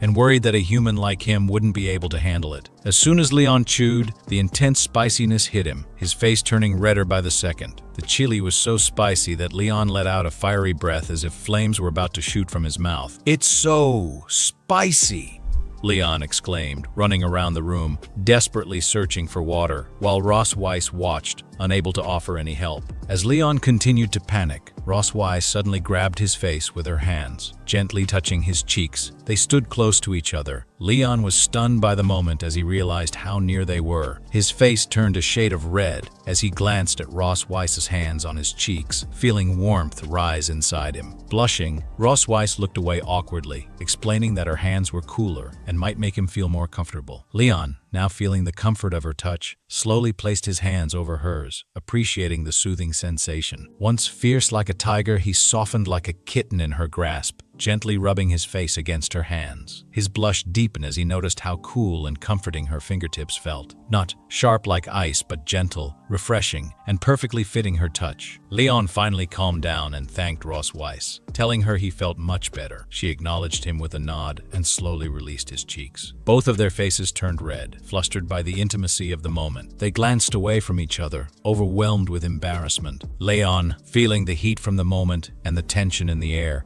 struggled to breathe, while Ross Weiss, blushing, stared at the ground, unsure of what to say next. Author's interjection. I thought there was going to be a kiss scene as I was reading. I was hyped to see what would happen next, but I was left disappointed. Why do authors always disappoint us like this? Well, if they won't give us one, let's create our own kiss scene real quick. As Ross Weiss prepares to leave, she tells Leon to go to bed early and not to eat too much chili. She warns him that if his mouth gets too spicy, he'll have to teach Noah using sign language. Leon brushes her off, saying he got it, but as Ross Weiss leaves, Leon watches her, blushing, thinking to himself that he actually wanted her to touch his face a little longer. Snapping back to reality, Leon grits his teeth in frustration and tells himself to wake up. He thinks bitterly that Ross Weiss is the evil dragon who cornered him, squeezed him like crazy, and then had the nerve to tell him he didn't have enough physical strength. Freaking out, Leon realizes that just thinking about it feels a bit perverted. Determined to regain his strength, Leon turns to his books, searching for a solution. He flips through the pages, reading about different remedies. First, he comes across information about red dragon fruit, which helps regulate chi and blood, but dismisses it, thinking it's not what he needs. Then he reads about lotus grass, which regulates digestion and treats external injuries, but again, he decides it's not the answer. Finally, Leon finds what he's been searching for. Dragon Big Force, a highly effective health tonic that harmonizes yin and yang, nourishes the body, and strengthens physical strength. Excited, Leon exclaims with joy. This is it! This is what I was looking for! The next morning at Silver Dragon Castle, Leon tells Noah that the test she took has been corrected and the full score is 100. He asks her to guess how much she scored. Noah, thinking for a moment, guesses 50 points. Leon then cheerfully shows her the test paper, announcing that she scored 62 points, higher than she expected. Noah looks at the test paper with a small pout, her face serious, clenching her little fists with determination. She remains silent, offering no response to her marks. Leon, noticing her silence, wonders if she's dissatisfied with her score. Realizing it to himself, he thinks this kid has high standards for herself. Noah, taking the test paper into her hands, intensely studies it. Watching her, Leon thinks that Noah should be playing carefree like Moon, but instead, she took the initiative to go to school and study. With a caring smile, he gently pats Noah's head, telling her that scoring 62 points on her first try is pretty impressive. Noah, surprised by her father's affection, blushes slightly, then slowly thanks him for his encouragement. Leon then shifts the focus, telling her, "Next, let's focus on the mistakes. As he speaks, Leon coughs repeatedly several times and apologizes to Noah for it. Holding his throat, Leon thinks to himself that, in an effort to stay awake and cheer himself up, he had eaten a few more peppers than he should have last night. He wonders if the excess chili is the reason his throat feels itchy now. Seeing him cough, Noah remembers her mother's words. Ross Weiss had told her that Leon stayed up late making a study plan for her. Although he might seem unreliable at times, he's still a top student. She also mentioned that Leon had eaten the Dragon Clan's extra spicy yellow pepper to keep himself awake, so it would be surprising if his throat was fine. Calmly, Noah reaches into her pocket and takes out a small box. She hands it to Leon, saying it's for him. Surprised, Leon opens the box and asks if it's really for him. Noah reveals that it was actually their mom who gave it to her for him. Leon, taking out a lozenge or some medicine to soothe his throat, smiles and tells Noah to thank her mother for him. As he places the remedy in his mouth, Leon internally reflects that Noah is just like Ross Weiss, cold and reserved on the outside, but not very good at expressing kindness directly. Feeling better, Leon cheerfully says, "All right, let's continue learning." Noah, with a cute and determined expression, agrees. In that moment, the bond between father and daughter grows just a little closer. Well, I'm not sure if it's fully developed yet, but it's definitely progressing according to the story. I guess we still miss Moon in this chapter, though. Sigh, it's a pity again this week. Let's add her a bit just for our satisfaction. Leon, Moon, and Noah sit down to study. Leon teaches Moon the basics, guiding her through the material. After that, he gives Noah an assignment to work on once his teaching session with Moon is over. At this moment, Leon was in the kitchen of the Silver Dragon Castle with various containers and medicinal herbs placed on the kitchen table. He was preparing the Black Dragon Bolus. Two dragon maids knocked on the door and then walked into the kitchen. They were holding a pile of medicinal herbs in their hands, some in bags, some in bowls, some brown and some green. "Your Majesty, all the medicinal herbs you requested have been gathered." Leon changed into a pharmaceutical-related outfit and wore gloves on his hands. He placed a book related to medicinal herbs in front of him, smiled at them, and gestured for them to place all the medicinal herbs on the table. "Okay, put them all here." After placing the medicinal herbs on the table, the maids left the kitchen. Leon silently muttered in his heart while waiting for the maids to leave, "I specifically asked them to bring more unrelated medicinal herbs so that they won't guess what I am going to do." After the maids left, the kitchen became quiet, and Leon could focus on thinking about refining the medicine. He supported his chin with his hand, furrowed his brow slightly, and stared silently at the medicinal herbs in front of him, pondering the details about refining the Black Dragon Bolus mentioned in the book. The ingredients required to prepare the Black Dragon Bolus are quite common, and the refining process doesn't seem too complicated. But why does it say that even the most skilled dragon pharmacists have a very low success rate in producing Black Dragon Bolus? Leon shook his head and thought to himself, "No matter what, I must make the Black Dragon Bolus today. This kind of medicinal herb refining is definitely not difficult for me, as the top student in the academy." Without delay, Leon searched for the method of refining medicine in the book. He rolled up his sleeves and looked at the steps in the book while putting the relevant herbs into a bowl-shaped container to grind. First, crush and mix the medicinal herbs to be used, then put these herbs in the pot in order and boil them. Leon poured the ground powder back into the boiling pot of medicine, then kept stirring it with a medicine spoon in his right hand. Leon repeated this process many times over and over again. Unfortunately, a few hours later, Leon was still unable to refine the dragon power. He looked at the bottles of different colored medicines and crystals on the table and felt a deep sense of despair. He covered his head with his hand and let out a sigh.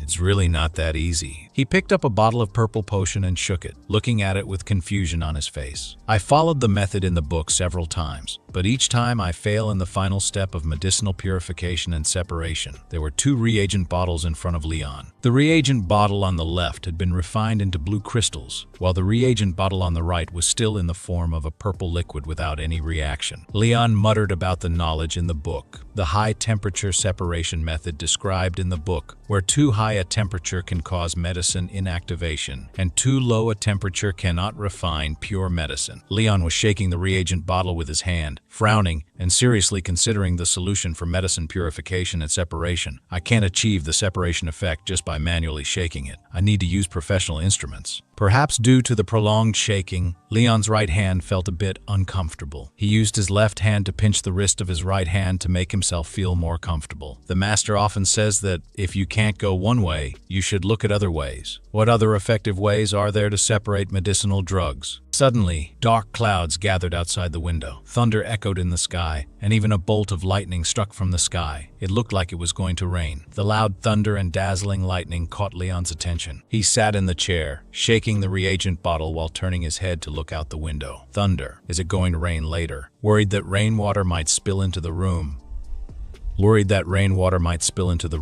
Leon put down the medicine bottle and walked to the window to close it. At this moment, he stared at the lightning outside the window, listening to the sound of thunder as if thinking of something, muttering to himself, "Lightning, thunder." Leon attempted to combine thunder and lightning with the medicine refining currently underway. Suddenly, he associated thunder with the relevant knowledge he had learned at the academy. Thunder. I remember in an alchemy class, the teacher once said that electrolytic impurities sometimes have a higher success rate than fire roasting. He walked quickly to the table and looked at the unresponsive purple medicine, trying to use the magic he had learned to purify and separate the medicine. Perhaps I can try using the thunder element that was not mentioned in this book to extract it. I am best at thunder elemental magic, and now my magic has only regained some. However, it is more than adequate for this kind of subtle maneuvering. Leon placed his hand under the medicine bottle and cast thunder elemental magic on it. The liquid in the bottle seemed to react to this magic, boiling and creating bubbles. With Leon's efforts, half an hour later, the medicine in the bottle finally formed into the medicine bolus. He carefully examined the medicine bolus and exclaimed in surprise, "Success!" Leon put the medicine bolus into a small box he carried with him. Looking at the black dragon bolus he had painstakingly crafted, Leon couldn't help but secretly smile. The medicine of the Dragon Clan is quite easy to make. He was completely immersed in the joy of being able to refine the Dragon Clan's medicine, completely unaware that Muen had already opened the door and entered the kitchen. What a great thing, Leon thought to himself, humming a happy tune. Suddenly, Muen's voice sounded beside the table. "Dad, what are you doing?" She stood on tiptoe, grabbed the edge of the table, and looked curiously at her father's smiling face with big, watery eyes. Leon only felt something was wrong at this moment. He looked at Muen, who had been in the kitchen for some time, and was momentarily stunned. The air suddenly quieted down for a few seconds when Leon fixed his eyes on Muen and was so scared that he shouted loudly and almost fell in front of her. "Wow, Muen!" Leon, who had stabilized his body, quickly closed the box in his hand to prevent Muen from seeing the bolus inside. He nervously reached out his hand and touched her head. "It's nothing." However, Muen actually saw what was inside the box. She couldn't let go of her curiosity and continued to ask, "Leon, is that sugar in Dad's hand?" Leon decided to fabricate a white lie to make Muen give up asking about the thing in the box. He smiled at her and shook the box in his hand. "This is the medicine that Dad made for Mom." As soon as Muen heard that the medicine was inside the box, she clenched her small fist, slightly lowered her eyebrows, and her eyes revealed concern for her mother. "Is this medicine for Mom? Is Mom sick?" Leon shook his head and explained to Muen softly while quietly putting the box into his pocket. "I noticed that your mom has been working too hard lately, so I'm giving her some health supplements. Don't worry." However, in fact, this medicine was not meant for Roswitha to take. It was made for him to take himself. Muen looked up at Leon and nodded, seeming to understand her father's intention. She reached out her hand and looked firmly at Leon, making an agreement with him. "Dad, you must take good care of Mom." Leon smiled,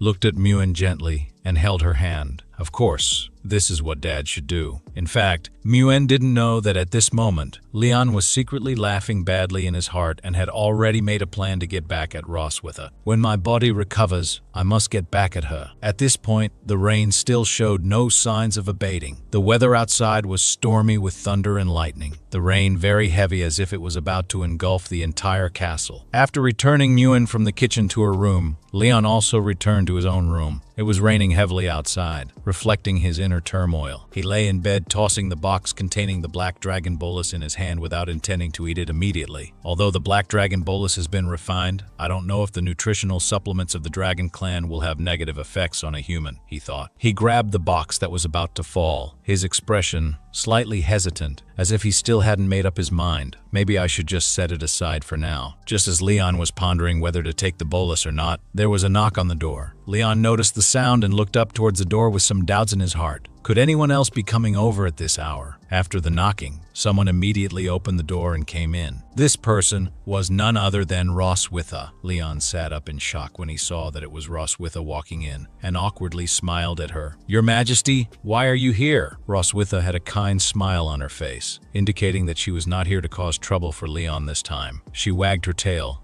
slowed down her tone, and spoke to Leon about the purpose of coming to his room this time. "I hear from Muen that you made me a medicine that looks like chocolate candy to regulate my body." Leon heard that it was Muen who had told Roswitha about his medicine making, and he was momentarily speechless and didn't know what to say to reply to Roswitha. He turned his head away, looking a little nervous. He didn't dare to face Roswitha. Leon quietly stated in his mind that he was still losing out to his daughter's naivety. "My cute daughter leaks the news so quickly." Leon nervously didn't dare to move, watching as Roswitha approached his bed step by step. However, she said she had no other purpose. "Don't be nervous. I'm not here to question you or anything. I'm just surprised that you can refine medicine in such a rudimentary environment." Roswitha's face showed an expression of interest in the refined medicine. She approached Leon and reached out to him, seemingly wanting to see what his medicine bolus looked like. "What have you refined? Can you show me?" Leon still looked at her nervously, but faced with her questioning, he couldn't do anything about her for the time being. He sighed, thinking that he couldn't hide it anymore. Leon obediently handed the box in his hand to Roswitha. "Even if I say it's not possible, you will still use violent means to snatch it away." Roswitha opened the box in her hand and carefully examined the black dragon bolus inside. The medicine bolus was flawless and glossy. Even a hint of surprise could be seen on Roswitha's face. She was quite satisfied with Leon's ability to refine the medicine bolus of such quality. Not bad to be able to make a black dragon bolus with such a perfect color under these conditions. "You're really impressive,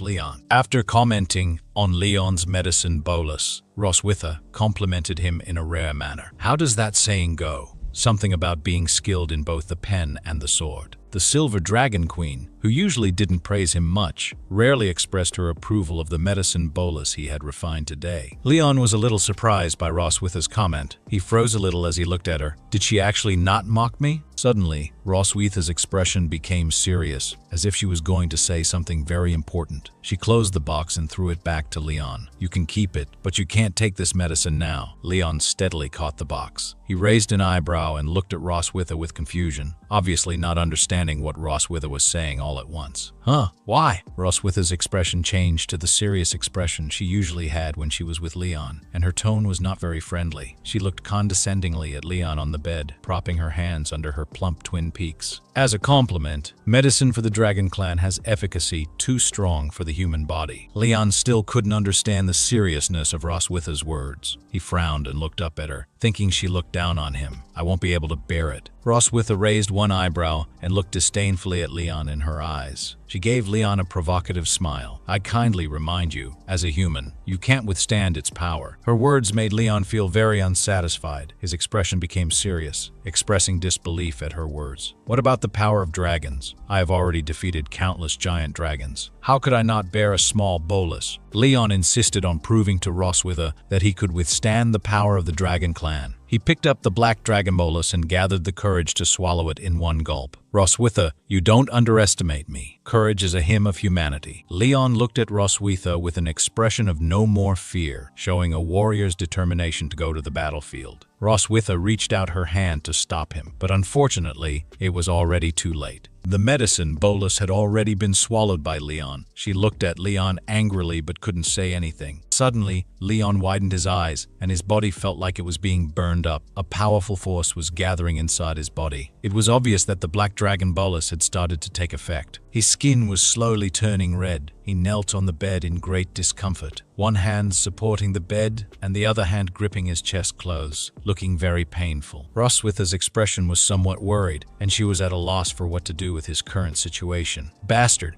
I haven't used much healing magic before. She cursed Leon for being so impulsive while using her hands to cast healing magic on his stomach. How do you feel now? I'll try to break down the effect of the bolus for you first. Leon did not answer Roswitha's question. He gritted his teeth, and she couldn't see the expression on his face for a moment. When Roswitha wanted to continue casting healing magic on Leon, he suddenly reached out and grabbed her hand, interrupting her healing magic. Roswitha was startled by his action. She looked at Leon with a serious expression. Ah, don't move. Leon slowly lifted his head, his face sweating profusely. He looked at Roswitha with a resolute expression. Just take a look, Silver Dragon Queen. This is the courage and determination of humanity. There were many lightning bolts around him. It seemed that, under the influence of this power, a miracle was truly about to happen to Leon's body. The duration of thunder elemental magic was not long. In no time, the thunder and lightning around Leon disappeared. He suddenly fainted, closing his eyes. Feeling weak, he quickly leaned forward, about to fall off the bed and make intimate contact with the floor. At this moment, Rossa discovered that Leon's body couldn't maintain balance. She quickly walked forward and hugged Leon's body to prevent him from falling to the ground. She looked at Leon nervously, afraid that something might happen to him again. Leon closed his eyes tightly, and his expression looked very uncomfortable. Rossa placed her hand under Leon's head and body and gently laid him back on the bed. Her series of movements were as gentle as water, as if she were taking care of an injured husband. After settling Leon, Rossa whispered a sentence. He's really crazy. No one knew if this sentence was cursing him or praising him. Rossa stood beside him and observed for a while, but found that Leon still hadn't moved or woken up. She sighed and turned to leave Leon's room to find a doctor for him. You wait here. I'll go find the palace physician to come over, she said, as Rossa walked toward the door of Leon's room. Leon slowly opened his eyes and woke up. He had a blush on his face like someone who had just been drunk. He seemed to know that Rossa was leaving, so he suddenly reached out and grabbed her, trying to stop her from leaving. Rossa felt someone grab something behind her and turned sensitively to look at Leon on the bed, with a hint of surprise on her face. She saw Leon awake with a blush on his face and his gaze wandering. The thing he was holding in his hand was her tail. Leon wagged Rossa's tail and looked at her with a silly smile. Although Rossa didn't understand what was wrong with Leon now, she was a little angry about his current behavior. She looked at Leon with a serious expression and a tone full of displeasure. How did you? Leon didn't seem to notice the expression on Rossa's face. He held onto her tail and kept rubbing it, with a happy expression on his face. At this moment, Leon was as happy as a child who had received a new toy. The handsome expression he had after taking the bolus earlier had disappeared without a trace. He rubbed Rossa's tail while speaking softly to her. Wife, where are you going? Upon hearing his question, Rossa's expression quickly changed from anger to surprise. Clearly frightened, her face immediately turned a deep blush. She looked at Leon nervously and answered him hesitantly. Who is your wife? Rossa expressed dissatisfaction with Leon's strange behavior. She couldn't bear him holding her tail like this. She pushed Leon's face, trying to make him let go in order to pull her tail back. Hurry up and let go of me. The expression on Leon's face showed that he enjoyed holding Rossa's tail very much, and he didn't seem to want her to leave. He giggled dizzily as he clung to her tail. I don't want to let go. I won't let my wife leave. Rossa and Leon pulled and tugged at each other several times for her tail. In the end, Leon still tightly held onto her tail and refused to let go. Rossa was unable to pull her tail back. He was still giggling and hugging her tail like a spoiled child, constantly muttering, "Wife, my wife." Finding that her method of reasoning didn't work, Rossa gave up on getting serious with Leon. She turned her head with a speechless face and silently pondered Leon's current situation in her mind. The Black Dragon bolus should only have the effect of strengthening the body, and there shouldn't be such symptoms of mental confusion. Could it be that the magic of the thunder element earlier had changed the effect of the medicine? However, with his current idiotic appearance, his life didn't seem to be in danger for the time being. Rossa looked back at the silly Leon and inadvertently let out a long breath. Compared to the usual Leon, Rossa even found him a bit cute now. Her face quietly reddened again because of him. Leon obviously liked Rossa's tail very much. He rubbed against it, still showing no intention of stopping, and continued to call her wife repeatedly. pretending to be impatient but with a slight blush on her face. Rasa replied with a relaxed and cheerful expression. "Oh, okay. I'm here. What's wrong? Tell me quickly." At this moment, she didn't know what astonishing words Leon was going to say next. Upon hearing Rasa's response, Leon looked particularly happy and assumed that she would allow him to express his request. He looked at her with an innocent expression, as if he were a child asking for candy.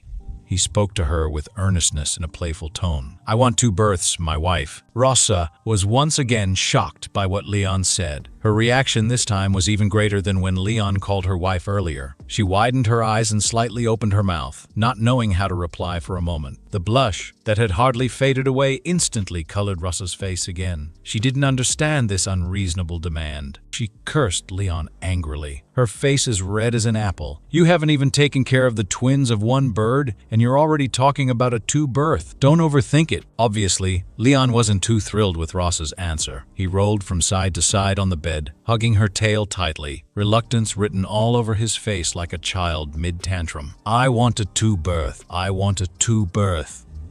Is it okay?" he whined, his tone as insistent as ever. Rasa stared at him, utterly exasperated. She covered her forehead with her right hand, lowered her eyebrows, and squeezed her eyes shut, her face the picture of helplessness. Inwardly, she sighed, trying to figure out how to handle this situation without making it worse. Better to play along than to argue, she thought. The rain outside pelted against the windows, the crisp sound adding a fitting soundtrack to their ridiculous exchange. Rasa opened her eyes, glanced at Leon with a speechless expression, and finally gave in. Okay, she said with exaggerated calm. "Not just a 2 birth. We'll go for 3, 4, and maybe even 5 kids." Leon's face lit up instantly, his mood shifting as if someone had handed him a box of his favorite treats. He nodded enthusiastically, chuckling in delight. But just as Rasa began to relax, thinking she'd handled it, Leon sprang up with a new request. "Then you have to come back to my hometown with me." Her patience, already stretched thin, was about to snap.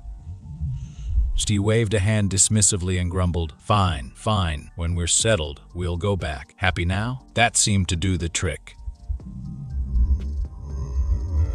Leon finally released her tail and jumped up, raising his hands in triumph. He danced around the room like an overjoyed child who'd just been promised candy. Watching his antics, Rasa couldn't help but relax a little. A faint smile tugged at her lips. He's so annoying when he acts like this, she thought, but at least he's easy to please. Just as she began to enjoy the quiet moment, Leon suddenly leaned in close, his cheerful grin widening. "Wife, you're the best," he declared, puckering his lips and attempting to give her a kiss. Rasa blinked, stunned by the sudden movement. When she realized what he was about to do, her instincts kicked in. She shoved her hands against his face, stopping him mid. "Pout! You dare try to take advantage of me, you idiot!" Leon gasped dramatically, as if she'd just broken his heart. "Wife, how could you?" he whined, his voice full of exaggerated hurt.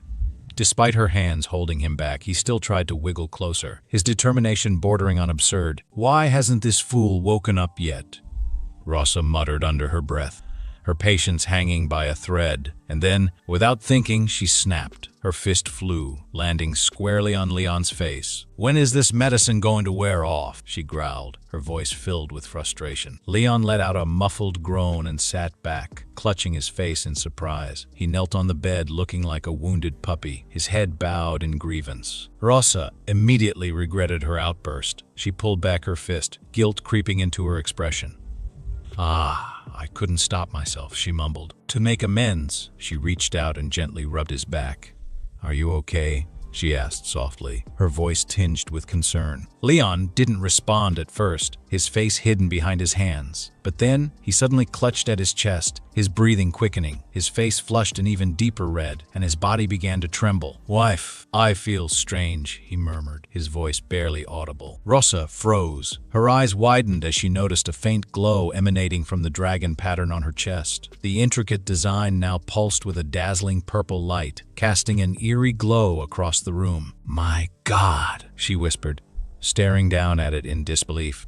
She knew this wasn't just some random occurrence. The glow was a sign. Something was happening to both of them. She turned to Leon, whose chest now mirrored her own, the same purple light radiating from his dragon pattern. He clutched his shirt tightly, panting as if trying to catch his breath. "What's going on?" she whispered, her voice trembling with equal parts fear and curiosity. Leon, still dazed and clearly uncomfortable, looked up at her with pleading eyes. "Wife, I don't feel right." And just like that, Rossa realized the night was far from over. At this moment, Leon lay on the bed, still dizzy and unaware of what was happening to his body. Rossa quickly climbed onto the bed, her movements swift and determined, and began to peel off Leon's clothes. As she expected, the dragon pattern on his chest was glowing with an intense purple light. Leon, however, seemed oblivious. His consciousness was still in a daze, and he hadn't done anything to trigger this sudden activation. Rossa stared at the glowing dragon pattern, puzzled. Why is this happening now? Suddenly, Leon pressed down on Rossa's shoulders and, with surprising energy, pounced on her. She let out a startled gasp, feeling uncomfortable as she was pinned beneath him. Struggling against his grip, she glared up at him, her tone full of exasperation. "Leon, you bastard! What do you think you're doing?" Leon, however, didn't seem to care. With a pitiful expression and a voice tinged with discomfort, he whimpered, "I feel really uncomfortable, my wife." He sat up slightly, his eyebrows furrowing as he clutched his chest. His face carried a mix of grievance and helplessness. "I feel hot all over, and my chest itches," he complained, looking at her with eyes that begged for understanding. Rossa felt her frustration growing, her emotions a confusing mix of shyness and anger.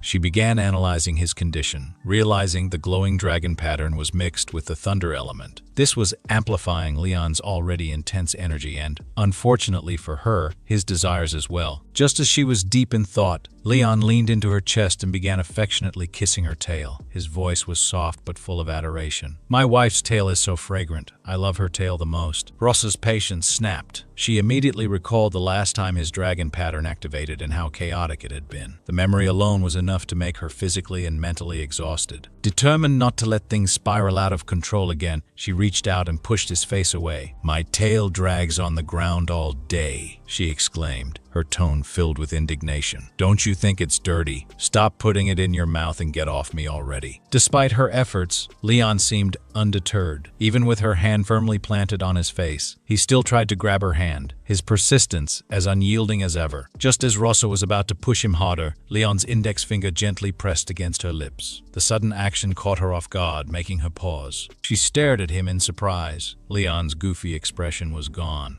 His eyes were serious and unwavering as he looked down at her. In a low, husky voice, he said, "Wife, you look so beautiful tonight." Rossa's breath hitched, her face growing hot with embarrassment. She turned her head slightly to hide her flushed cheeks and murmured softly, "Even if you say that." Something about his demeanor had changed entirely. Leon no longer seemed like the fumbling, overzealous man she had been wrestling with moments ago. Instead, he exuded a magnetic confidence that left her momentarily speechless. What is going on with him? She wondered, her heart beating faster.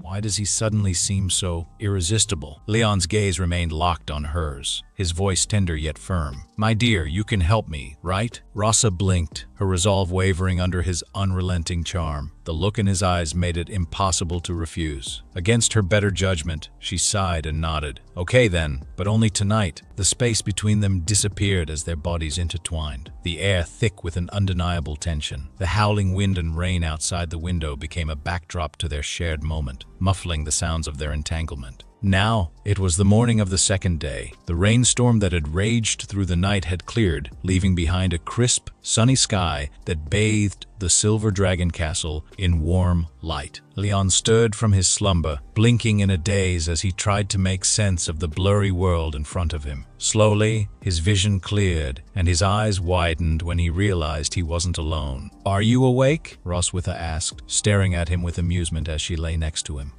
Her tone was soft, but her eyes sparkled with mischief. Leon shot upright, his mouth agape. "Why are you here?" he blurted, only to wince as a wave of soreness washed over his body. He rubbed his arms and muttered, "Why does my whole body hurt so much?" Still piecing together the events of the night before, he looked at Roswitha in confusion. "My memory is a bit fragmented. What happened?" Roswitha sat up gracefully, pulling the blanket over herself. "Don't you remember?" she teased, turning slightly to show her back. Leon's jaw dropped as he saw her skin, which was decorated with kiss marks of various sizes. "Did I do all that?" he asked, his voice barely a whisper. Roswitha's teasing smile grew wider. "Oh, you shouldn't forget, Dragon Slayer," she said, her tone dripping with playful mockery. She pointed out the marks on her back. Chest, and waist. Leon's mind raced, recalling flashes of last night, embarrassing poses and passionate moments that he had thought impossible for himself. His face turned crimson as he clasped his head in his hands. "Oh no," he groaned. "What have I done?" Roswitha, thoroughly enjoying his discomfort, mimicked his pleading tone from the night before. "Darling, let's do it one last time. Please, I'm so uncomfortable. Just this once, for the last time." Leon shot her a mortified look. "Stop! Don't say it again. I remember everything," he exclaimed, waving his hands to silence her. Roswitha chuckled, clearly savoring his embarrassment. She began dressing calmly, her queenly demeanor unfazed. Leon, still reeling, muttered to himself, "I only refined the black dragon bullies to heal my body. Not whatever this was. I didn't expect the effects to be so exaggerated." Finally, summoning his courage, he looked at Roswitha with a sheepish expression. "I admit I went too far last night. Did I hurt you?" Roswitha tilted her head as she finished buttoning her tunic. With a calm yet regal air, she replied, "It's all right." Leon, emboldened by her response, crossed his arms over his chest and smirked. "Well, at least now you know my body is just as strong as ever. Next time, don't go saying, 'I've lost my edge.'" Roswitha's gaze sharpened. She moved closer, her eyes locking onto his in a way that made him instantly nervous. "What's wrong?" he stammered, taken aback by her intensity. She reached out, gripping his chin firmly as she examined his face. Her teasing smile returned as she whispered, "I'm very satisfied with your performance last night, Dragon Slayer. I hope you can keep it up in the future." Leon's heart skipped a beat as she pushed him back and withdrew her hand. He blinked, shocked by her words. "Have I become her personal plaything?" he thought. Feeling both flustered and unsure of his newfound role. Roswitha sat down on the bed, her expression thoughtful. She suddenly remembered something, a bet Leon had mentioned when they were walking in the garden. She turned to him with a sly smile, ready to revisit the topic. "By the way," Roswitha spoke, her tone casual, yet carrying an underlying tension, "about that bet you mentioned earlier, regarding the change in address." Leon, still tidying up his clothes, looked up at her. Roswitha noticed his movements and quickly turned her head, her cheeks flushing with reluctance. She hesitated for a moment before speaking again. "You win. Have you decided on your demands?" It was clear that Roswitha still struggled to admit that Leon had triumphed. This, in turn, proved that the change in how she addressed him had brought them closer, especially in her relationship with her daughters. Leon scratched his head sheepishly, slightly embarrassed. "Oh, I've already thought of that," he said, his voice growing sincere. "I'd like you to send someone to visit my master and his wife in the Empire." Leon hadn't seen his master or his master's wife in a long time. They might not even know that he had gone missing. He missed them greatly. Roswitha paused for a moment, visibly moved by his request. She lowered her gaze, placing her hand thoughtfully on her chin as she considered how to enter human territory. While silver dragons were not skilled in infiltration, visiting people wasn't beyond her capabilities. Leon's face lit up with happiness when he realized that Roswitha could fulfill his request. "Thank you," he said, his excitement evident. But then, realizing that expressing his gratitude too directly might not be well received by someone as dignified as the Silver Dragon Queen, he coughed twice, adopting a more formal tone. I'd be grateful for your help." Later that morning, Leon found himself in the garden of Silver Dragon Castle, surrounded by vibrant flowers and fresh tender grass bathed in the sun. After changing into a new outfit, he sat at a stone table, feeling slightly tired from the previous night's events. He leaned back in his chair and closed his eyes, attempting to rest. Muan, who had been playing with toys nearby, noticed Leon's discomfort. She looked at him with concern. "Dad, are you sick?" Hearing Muan's question, Leon immediately sat up straighter, not wanting her to think something was wrong. "I'm not sick," he replied quickly. "Why do you ask?" Muan stood up, crossing her arms and giving him a knowing look as she shook her finger at him. Hey, Mom already told me everything. You took that medicine yourself yesterday. Dad's a man. Men can't be sick." Leon was momentarily speechless. He hadn't expected Roswitha to tell Muan about the bullies. Gritting his teeth, he inwardly cursed Roswitha, embarrassed that she would share such details with a child. Muan looked at him, her concern evident. "Dad hasn't recovered. Is the medicine not strong enough? Or did you not take enough?" Her innocent questioning, combined with the memory of what had happened the night before, felt like a dagger to Leon's chest. He managed a strained smile. "Muan, it's really impolite to ask about those things." Suddenly, Muan's eyes widened, and she gasped. Muin thought Leon was about to die and rushed over, hugging his waist tightly, her eyes filled with sadness. "Dad, please don't die," she cried. Leon, taken aback by her misunderstanding, gently touched her head, trying to reassure her. "Dad's fine, don't worry," he said, trying to calm her. In his mind, he couldn't help but draw a comparison between Muin and Roswitha. Both were direct, unafraid to speak their minds, and sometimes a little too blunt. To cheer Muin up, Leon squatted down and suggested an idea that had just come to him. "How about I make you a new toy today?" Muin's face lit up with excitement. "A toy? Yes, I love toys." Leon smiled as he gathered some wood and gear parts. He cut the wood into small squares and assembled the pieces into a larger cube, painting each side a different color. After the paint dried, he handed the cube to Muin. "Here, try this. It's a Rubik's Cube. You can twist it freely." Muin eagerly grabbed the cube, excitedly twisting it in her hands. As she did, Leon silently observed her, a proud smile crossing his face. "I used to learn about mechanical linkages in alchemy machinery class at school. Who knew I'd be using that knowledge to make toys for my daughter? Maybe I'm a natural at this parenting thing," he thought to himself. Just then, Leon felt something was off behind him. He quickly turned around but found no one there. Muin, noticing his sudden movement, looked up and asked, "Dad, what's wrong?" Leon continued scanning the garden, trying to sense if anything was out of place, but there was nothing. He shrugged it off, replying, "It's nothing." Yet years of dragon slaying experience told him otherwise. There was indeed a dragon nearby, and Leon realized it was Noah, who was likely doing her physical training in the area. Leon thought for a moment.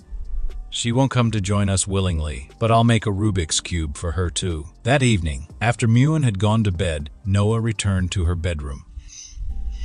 As she passed the table, she noticed the Rubik's Cube with a note addressed to her. She picked it up and scoffed. "Idiot, I'm not interested in this child's toy." But despite her words, she twisted the cube, restoring it to its original state. As the colors lined up, a small, slow smile tugged at the corner of her lips. "Thank you, Dad," she whispered under her breath. Meanwhile, Muin had been watching Noah's every move, curious about the changes she had noticed in her lately. One day, Muin, feeling like a detective, decided to investigate Noah's secret treasure chest hidden under the bed. When she opened it, she found a few things. Fragments of Leon's black gold armor, the Rubik's Cube Leon had given Noah, and a note from Leon to her. "Everything in here is related to Dad," Muin thought to herself as she nodded, as if the pieces of the puzzle had finally clicked into place. Just as she was about to close the box, a familiar figure appeared behind her. It was Noah. Calmly, she took the box from Muin's hands and closed it. "You're not allowed to peek," Noah said, her voice firm, but not unkind. Muin, looking a bit sheepish, but still determined, smiled at Noah. A good child shouldn't rummage through other people's things. The academy that Noah is attending is called St. Heath Academy. St. Heath Academy is a noble institution among the Dragon Clan, and it also has strict standards for the students it recruits. Family is an important part of the assessment criteria. St. Heath Academy believes that whether a dragon is born through asexual reproduction or a couple's normal fetal reproduction, only in a harmonious, loving family that espouses the ideals of the Dragon Clan can they be nurtured into a qualified young dragon. The Academy admits only such students. To create the illusion of a harmonious and loving dragon family, the Silver Dragon Queen decided to take the whole family on a trip and have a family photo taken together. Their destination was a city located in the sky called Sky City. Sky City boasts beautiful scenery, with an azure sky enveloping the city. There were also many dragons flying near Sky City. Dragon-shaped Roswitha found an open area to land and set Leon and the daughters down. After Leon picked up Noah, Muin came next. Muin slid down from Roswitha's back like she was on a slide. She seemed to particularly enjoy this process. Leon reached out and prepared to hold her. "Slow down. I'll hold you," he said. After being steadily picked up by Leon, Muin waved her hands happily with a smile on her face. She innocently asked Leon, Dad, why didn't you change into a dragon just now?" Muin wants to see Dad turn into a dragon. Leon was caught off guard by her question. He smiled a little sheepishly and muttered to himself, "My dear daughter, I am quite skilled at slaying dragons. But as for transforming into dragons, is it better not to?" Noah appeared and saw that Leon was avoiding the question. She crossed her arms in front of her chest and stood behind behind him, speaking softly. "Are you unable to transform into a dragon?" Leon broke out into a dragon. Leon broke out into a cold sweat at Noah's words. Noah's serious gaze and Muen's innocent gaze converged on him. Leon looked at his daughter's curious expressions and was somewhat at a loss. There was no other choice but to look at Roswitha with a pleading expression. At this moment, Roswitha had already transformed into her human form and walked towards them. She looked at them with a smile and calmly explained to her daughters, "Your father's body has not fully recovered yet, and he cannot transform into a dragon form at the moment. When he recovers, he will show you." Leon almost thought he was going to expose his identity. He was quietly relieved by Roswitha's help. Muen gently clenched her hands and looked at Leon with anticipation. "Dad, you must recover quickly," she said. With a helpless look on his face, Leon responded softly to Muen's words, "I will try my best." Subsequently, Leon silently denied the situation in his heart. Although it was impossible, the azure sky set off the huge gate of Sky City in front of them.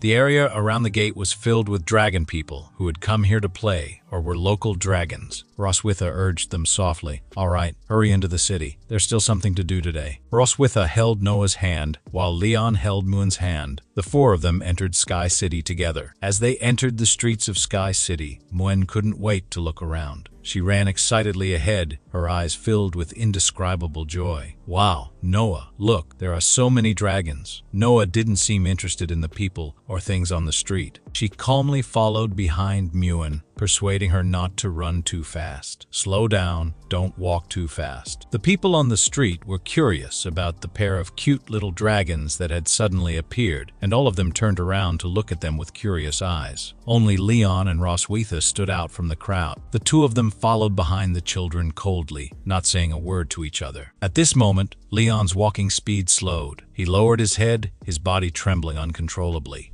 Roswitha noticed that Leon wasn't following. She turned her head and noticed something was wrong with him. "Is this guy trembling? Well, this should be the first time he has seen so many dragons since he woke up from a coma." Roswitha walked up to Leon and leaned in to mock him. "What's up? Are you scared?" Upon hearing Roswitha's question, Leon quickly lifted his head with an excited expression on his face. "Huh? Scared? I'm excited." He pointed his fingers towards the different types of dragon people in the crowd on the street, his voice revealing an uncontrollable excitement. "First class merit, first class merit, second class merit. The streets are full of achievements. I'm going to get rich." The dragon people didn't know what the man in front of them was doing and looked at him with confusion. Roswitha felt helpless about Leon's reaction. She covered her face with her hands and silently complained about Leon in her heart. "I don't need to worry about him anymore." Leon walked ahead of Roswitha with happy steps and confidently laughed out loud. "Bring them all back and I can exchange them for a lot of money in no time." They arrived at the photo studio. The crisp bell rang, signaling that customers had entered. A middle-aged female dragon wearing glasses and a hat, along with a female dragon assistant, stood at the front desk. They bowed slightly to welcome them. "Welcome, Your Majesty." The environment of the photo studio was very beautiful, revealing some elegant atmosphere. The walls were filled with photos of various types of dragon people. The female dragon assistant guided them inward from the front. Muen led Noah, running ahead curiously, looking at the photos on the studio wall. "Noah, look, there are many photos of dragons here." After arriving at the photo studio, Leon felt something strange. He approached Roswitha and whispered to her, "By the way, aren't you the Silver Dragon Queen? Why do you still have to come to the photo studio in person to take photos?" Roswitha turned to him and explained the purpose of her personal visit this time. The Dragon King or Queen of a tribe can only command the people of their own tribe, but the dragons of Sky City do not belong to any tribe. Leon thought that the Silver Dragon Queen's abilities could only reach this level and couldn't help but laugh at her. "So your status as a queen is a bit low as the queen of the Silver Dragon." Roswitha didn't want to hear such words. She stomped hard on Leon's foot with her high heels, expressing her dissatisfaction with what he had just said. She walked in front of Leon somewhat angrily. "Anyway, my status is higher than yours." Leon stood behind and covered his foot with his hand, sucking in a breath of pain. Roswitha walked up to Selena, the manager of the photo studio, and struck up a pleasant conversation with her. "Everyone says that Selena's photography skills are top-notch among the Dragon Clan. Being able to successfully book an appointment with you is also our family's luck." Selena held up her glasses and replied to Roswitha. It's an honor for our studio to take family photos for the Silver Dragon Queen. While chatting with Roswitha, Selena turned her head and noticed that there was no tail behind Leon. A little puzzled, she asked Roswitha, "Your Majesty, your husband's tail." At this moment, Leon was focused on looking at the photos on the wall and didn't listen to their conversation. Roswitha looked in the direction where Leon was and made up an excuse to explain to Selena he doesn't like to show his tail. Please choose a tailor suit for him. In fact, in order to keep the other dragon people from getting suspicious, Roswitha had previously advised Leon to wear a fake dragon tail to pretend he was a dragon. However, Leon was unwilling to compromise and was adamant about not wearing a fake dragon tail. He backed away from it while waving his hands in a motion to show his refusal. "No, even if you kill me, I won't wear this. This concerns my dignity." Roswitha had no choice but to follow his idea. After listening to Roswitha's explanation, Selena did not continue to pursue the matter further. She raised her hand and gestured for them to move towards the fitting room in the photo studio. "I see, Your Majesty. Please move over here and try on the clothes first." Noah, Muen, and Leon followed behind Roswitha and went in together. Muen waved her hands happily as she walked. Muen wants to wear a nice dress. After a while, with the help of the female assistant in the store, Selena first helped Noah and Muen change their clothes. Muen was wearing a white dress with a blue bow as decoration, while Noah was wearing a black dress with a purple bow. Muen looked at her clothes with a face full of joy, while Noah's face didn't have much expression, but probably in her heart, she also expressed her love for her new clothes. The curtain of the fitting room was pulled open, and Leon walked out from inside. He was wearing a white suit, and his hairstyle had been slightly styled by the assistant. He looked very handsome and spirited. Seeing such a handsome father, Muen's eyes sparkled, and she couldn't help but praise him loudly. "Wow, Dad is so handsome." Selena was also amazed by Leon's current outfit. Her face turned slightly red, and she expressed her thoughts to Leon. "King, this suit is very suitable for you. You must have been very popular before, right?" However, Leon looked at himself with confusion, as if he didn't realize he was as good-looking as everyone said. "Is that so? The last time I wore a suit was during my graduation ceremony at the academy." Leon realized that Noah had not yet expressed her opinion. After tidying up his clothes, he looked up at Noah with a smile on his face. What does Noah think? Noah noticed Leon's gaze, and her face immediately turned red.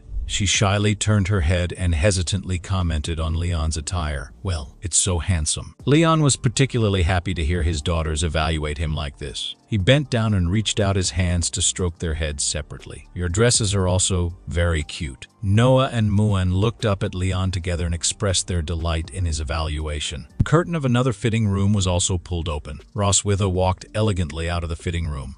She was wearing a black dress with purple accents on the inside, reflecting her aristocratic temperament. The slim-fit dress showcased Roswitha's excellent figure, and when she walked out of the fitting room, she exuded a sense of royalty and mystery. Muen couldn't help but praise Roswitha. "Mom is so beautiful." Leon was stunned to see such an elegant and beautiful Roswitha, and his face quietly turned red without him knowing it. Roswitha noticed Leon's gaze and turned to glare at him. "What's up?" Leon turned his face away, scratched his head, and awkwardly replied to Roswitha, "No. It's quite suitable for you." Hearing Leon say that, Roswitha couldn't help but blush as well. Presumably seeing that Leon's outfit showed his handsomeness, she turned her head and commented on Leon's attire. "I think it would be great if you had a tail." Leon was very dissatisfied with her proposal. He silently cursed in his heart. "Bah! I will never put on a tail in my life." Selena was already making the final adjustments to the camera. Noah and Muen were already standing in front of the camera. Muen waved her hand towards where Roswitha and Leon were standing, indicating for them to come over quickly. "Dad, Mom, come on." After arranging where the four would stand, Selena provided guidance on their actions. "Get ready to take photos. Your Majesty, King, please get closer." Roswitha and Leon were somewhat reluctant. They pulled away from each other slightly. They didn't want to get too close to each other. Smile. 3, 2, 1. At Selena's voice, several harmonious family photos slowly emerged on the camera. The first photo is of the four people. Roswitha and Leon stood behind their daughters with serious expressions on their faces. Muen raised one hand and made a gesture, looking very happy. Noah was held by Muen's hand with a calm expression on her face. This photo really looks like a harmonious family. The second photo is of Noah and Muen. Muen happily hugged Noah, while Noah Noah looked at the camera expressionlessly. This photo looks like the sisters are very close. The third and fourth photos are of Roswitha and Leon. Roswitha and Leon were leaning sideways against each other, blushing and shyly forming their hands into a loving gesture for the camera. The next one shows them looking at each other face to face, looking very much like a couple interacting. Selena felt warm inside when she saw these two very loving photos. They do look good as a couple. The family photo shoot ended in a harmonious atmosphere. Time passed quickly, and in the blink of an eye, Leon graduated from the academy. However, by this time, Leon was surrounded by girls who looked up to him. "Leon, can we take a photo together? Can you have dinner with me?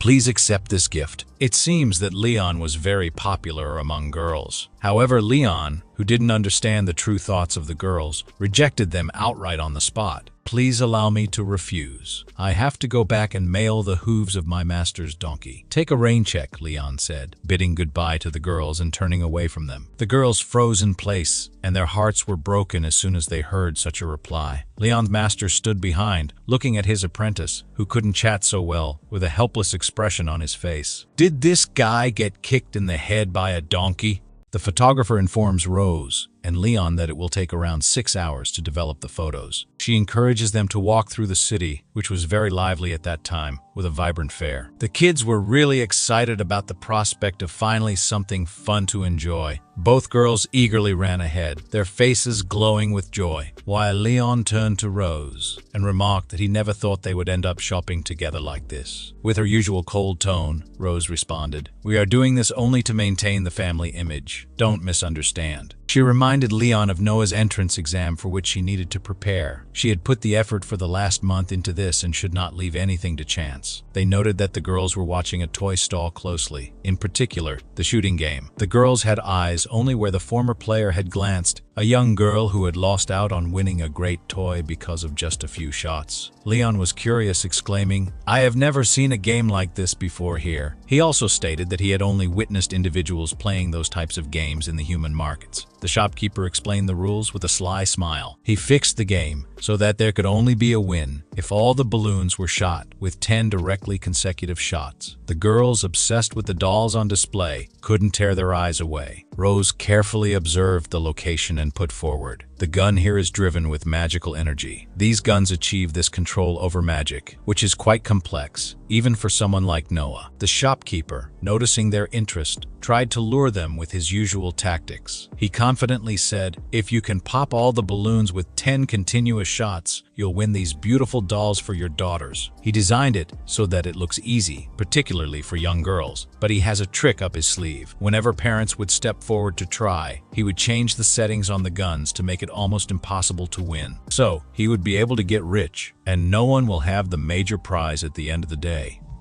Leon stood before the girls and asked, "Wanna those dolls?" They both responded with a shake of the head to tell him that they didn't want them. Leon wasn't convinced. He could see through their polite refusal. He also understood that his daughters did not want to put him into a bad mood, and so both of them refused to want the dolls. Leon stared at the game and was ready to shoot the balloons and get the gifts for his daughters. He picked up the gun with great composure. He requested the shopkeeper to buy some bullets for his wife directly so that she could also play. Rose raised an eyebrow in agreement but kept silent. Leon hasn't held a gun since Dragon Slayer training at the Dragon Slayer Academy, but willpower commanded silence regarding any doubts still in his mind. The initial shot was broad, and the shop attendant grinned with pleasure at his rigged booth. He had already modified the gun so that nobody could shoot the balloons. Still, in the next 10 rounds, he was shocked that Leon could hit all the balloons in a row, consecutively, and won the game with ease. People around the stall started cheering by clapping their hands, acknowledging Leon's accuracy and skill. Even Rose, who always kept calm, could not help but acknowledge. The shopkeeper was angry. Grinding his teeth, he handed the dolls to Leon's 2 daughters, mumbling to himself. Leon thanked the shopkeeper for the dolls. The girls were ecstatic, their faces glowing as they held the dolls close to their bodies. She observed the man keenly, how that otherwise rather low-key fellow still managed to retain his special charm when it mattered most. Leon grinned at how happy they were, but Rose was gazing at him in a trance. She hastily looked away when their eyes met, but Leon still wasn't finished. And now one of the girls who was passing by with her mother asked to have the same teddy bear that Rose was holding. On the highest shelf, Leon observed a giant teddy bear that could, more or less, fit Rose in its shape. Not even flinching, He picked up the gun once again, and with another perfect shot, popped 10 more to win the bear. He handed it over to Rose with a triumphant grin. Rose, with the big bear, was speechless for a moment. Rose's cheeks deepened into a tomato red, and she mumbled under her breath, "If I were in charge, I'd tell everyone not to play this rigged game at all." Leon chortled at her statement.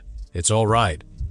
Everyone's just having fun with the game. If you do not like the toy, then hand it over to me. I thought I cannot let you leave with empty hands." His mocking voice caused Rose to become a little flustered. "I never said that," she said quickly. In fact, despite being usually quite a practical-minded woman, she became surprisingly fond of this huge bear. "Indeed, bears are not even pleasant to eat properly," Rose mused to herself, "but as toys, they are strangely endearing." Upon turning around to leave, Rose addressed Leon. "I will be waiting for you in my room. Don't forget about coming over." Leon froze at her words. They went back to the castle, and his mind reeled as he went back to his room. He began to walk about the room in an agitated state, without being able to even conceive anything else. But the reality that Rose had called upon him to her chamber once again. "Something is definitely going to happen," he whispered to himself as he attempted to calm himself down. The fact of what was ahead was anybody's guess, but Leon found himself feeling both afraid and eager for what Rose had in store for him. Leon was frustrated and in a dilemma. If he went to Rose's room, he knew that the night would be uncomfortable for him. However, if he won't go, he will be uncomfortable for a whole week. He finally made up his mind to go and thought that he would fight with her. He got to her room and saw the door was open. He hesitantly stepped in and began to look around, his thoughts churning within him. "Is she actually taking a shower?" he thought nervously. Looking around, he saw the shape of her body in the frosted glass of the bathroom door. The poor quality of the glass made it impossible to make out clearly, but it was enough to make him panic. Leon felt his heartbeat hasten. He thought, "Can I really do this tonight?" He was not prepared, but he coaxed himself into breathing normally, to cool off and to think logically. However, the bathroom door swung open, and out of it stood the attractive Rose. She seemed wearing a short pinkish nightdress, a garb that made Leon nervous all the more, as if because of its sensual sheen and elegance in their mutual proportion. She wasted not the least time. "Now let's get started," Rose ventured very resolutely. Leon froze, his mind racing. He clenched his fists, trying to steady himself. "This is it," he thought. "I'm really going to be squeezed dry again tonight." Despite his nerves, he knew there was no escape. The next day, Leon got up with his daughters, who were hard at it with some colorful cards. Their cheerful voices echoed through the room. "Mom and Dad look so wonderful in the photo. You are the perfect match." Leon was surprised by the photos they took the previous day. Attached to those pictures was a card he read and found a strange phrase that said, "May the silver light always shine in the eyes of the one you love." Both he and Rose looked at the card in astonished silence. They exchanged shocked glances, immediately bursting into loud protests. "Who wrote this?" Rose demanded, her cheeks flushing red. She must have misunderstood. "We're not in love." Leon, all of a sudden quite nervous, started running in circles as if he had been bitten. "This needs to be corrected," he stammered. His face mirrored Rose's embarrassment. While Leon and Rose scrambled to figure out how to fix the misunderstanding, the card and its message had already left an undeniable impression. Rose stood in her nightdress, a sly grin playing on her lips as she asked Leon, "Where should we do it? On the balcony or in the living room?" Leon froze, his face a mix of confusion and mild panic. "On the balcony. Not good, right? It would be embarrassing for others." Rose chuckled, shaking her head. "All right then, the living room it is. Seems more appropriate." She held up a piece of paper in her hand, and Leon's curiosity piqued. "All right, let's do it," he said, dramatically flopping onto the sofa, as though preparing for something monumental. He closed his eyes and sprawled out theatrically. Rose arched an eyebrow. "What exactly are you doing?" Leon cracked one eye open, puzzled. "Huh? Aren't you talking about having sex?" Rose's laughter bubbled up, filling the room. "Mr. Leon, maybe you're getting a bit too excited about the idea of sex again. But sorry, not today. Try another day." Leon's cheeks flushed crimson. "So, what are we doing then?" Rose waved the paper in front of him with a smirk. "This," she declared, "is the test for the viviparous families assessed by St. Heath Academy in the past. These questions are all about the living habits, personalities, and experiences of partners. We need to prepare our answers in advance so we don't mess up Noah's admission assessment if we're unable to answer correctly," she added, her tone growing serious. Leon's jaw dropped. "Isn't this just a boring couples compatibility game?" Rose rolled her eyes. "Call it what you want." Let's just fill out the forms. Reluctantly, Leon sat up and took a form, sighing dramatically. But soon his curiosity got the better of him. Okay, let's start with something easy. What's your favorite color? Rose didn't hesitate. Black. And you? Silver, Leon replied. Their eyes met for a moment, and an awkward silence stretched between them. Both quickly looked away, their faces tinged with embarrassment. What a coincidence, Rose muttered, trying to break the tension. Let's test how well we actually know each other. Leon's competitive streak kicked in. Fine by me. Bring it on. And so, the challenge began. Questions flew back and forth, ranging from trivial preferences to intricate habits. By the end, Leon's triumphant grin said it all. Haha, my score is higher than yours. It seems I know the queen better, he teased, his tone laced with playful arrogance. Rose's mind whirred. I didn't expect that he even noticed my little habits. Like how I prefer to sit or how I place my tail most comfortably. He must be quite observant. She reflected on her mistakes. I've always been used to keeping things to myself and never telling others, so it's normal for him to guess wrong. But maybe, if I try again, I might get them right. Leon noticed her intense gaze and couldn't resist teasing her. She's been staring at me since earlier. Is it because I got a higher score than her and she's holding a grudge? Rose was still looking at him awkwardly, caught off guard. Leon chuckled, placing a reassuring hand on her shoulder. All right. The time we've spent together was too short, so it's normal you didn't get a high score right away. For Noah's sake, please try to understand me a little better. Hearing this, Rose blushed furiously and covered her face with her hands. Stop talking nonsense. Just write down your correct answer now. Leon decided to change the topic. By the way, did you get this question wrong? You actually said that you've never been disappointed in me? Rose's eyes narrowed. No, if I must say, it's that there were too few Dragon Great Force pills last time. Leon looked at her awkwardly. Bah. From now on, I'll eat Dragon Great Force pills as my main meal. Don't regret it, Rose smirked. Then I'm looking forward to it. Banter continued until both were too tired to keep going. Days of preparation passed in a blur of questions, answers, and occasional playful arguments. By the night before the entrance exam, they were exhausted. Leon checked the test results and grinned. That's good. After a week of hard work, our average score on the test questions is over 80 points. If we perform normally, there should be no problem with the family assessment. Rose slumped into a chair, exhausted. I'm done, she muttered. Leon stretched. If there's nothing else, I'll go back first. Suddenly, Rose stopped him and pointed toward the bathroom. There's a bathtub in my bathroom. Go take a bath and then come back. Leon blinked at her, startled. Taking a shower? Are you serious? Rose crossed her arms. Just hurry up and go, she snapped, pushing him toward the bathroom. Inside the bathroom, Leon made a weird face as he began taking off his clothes.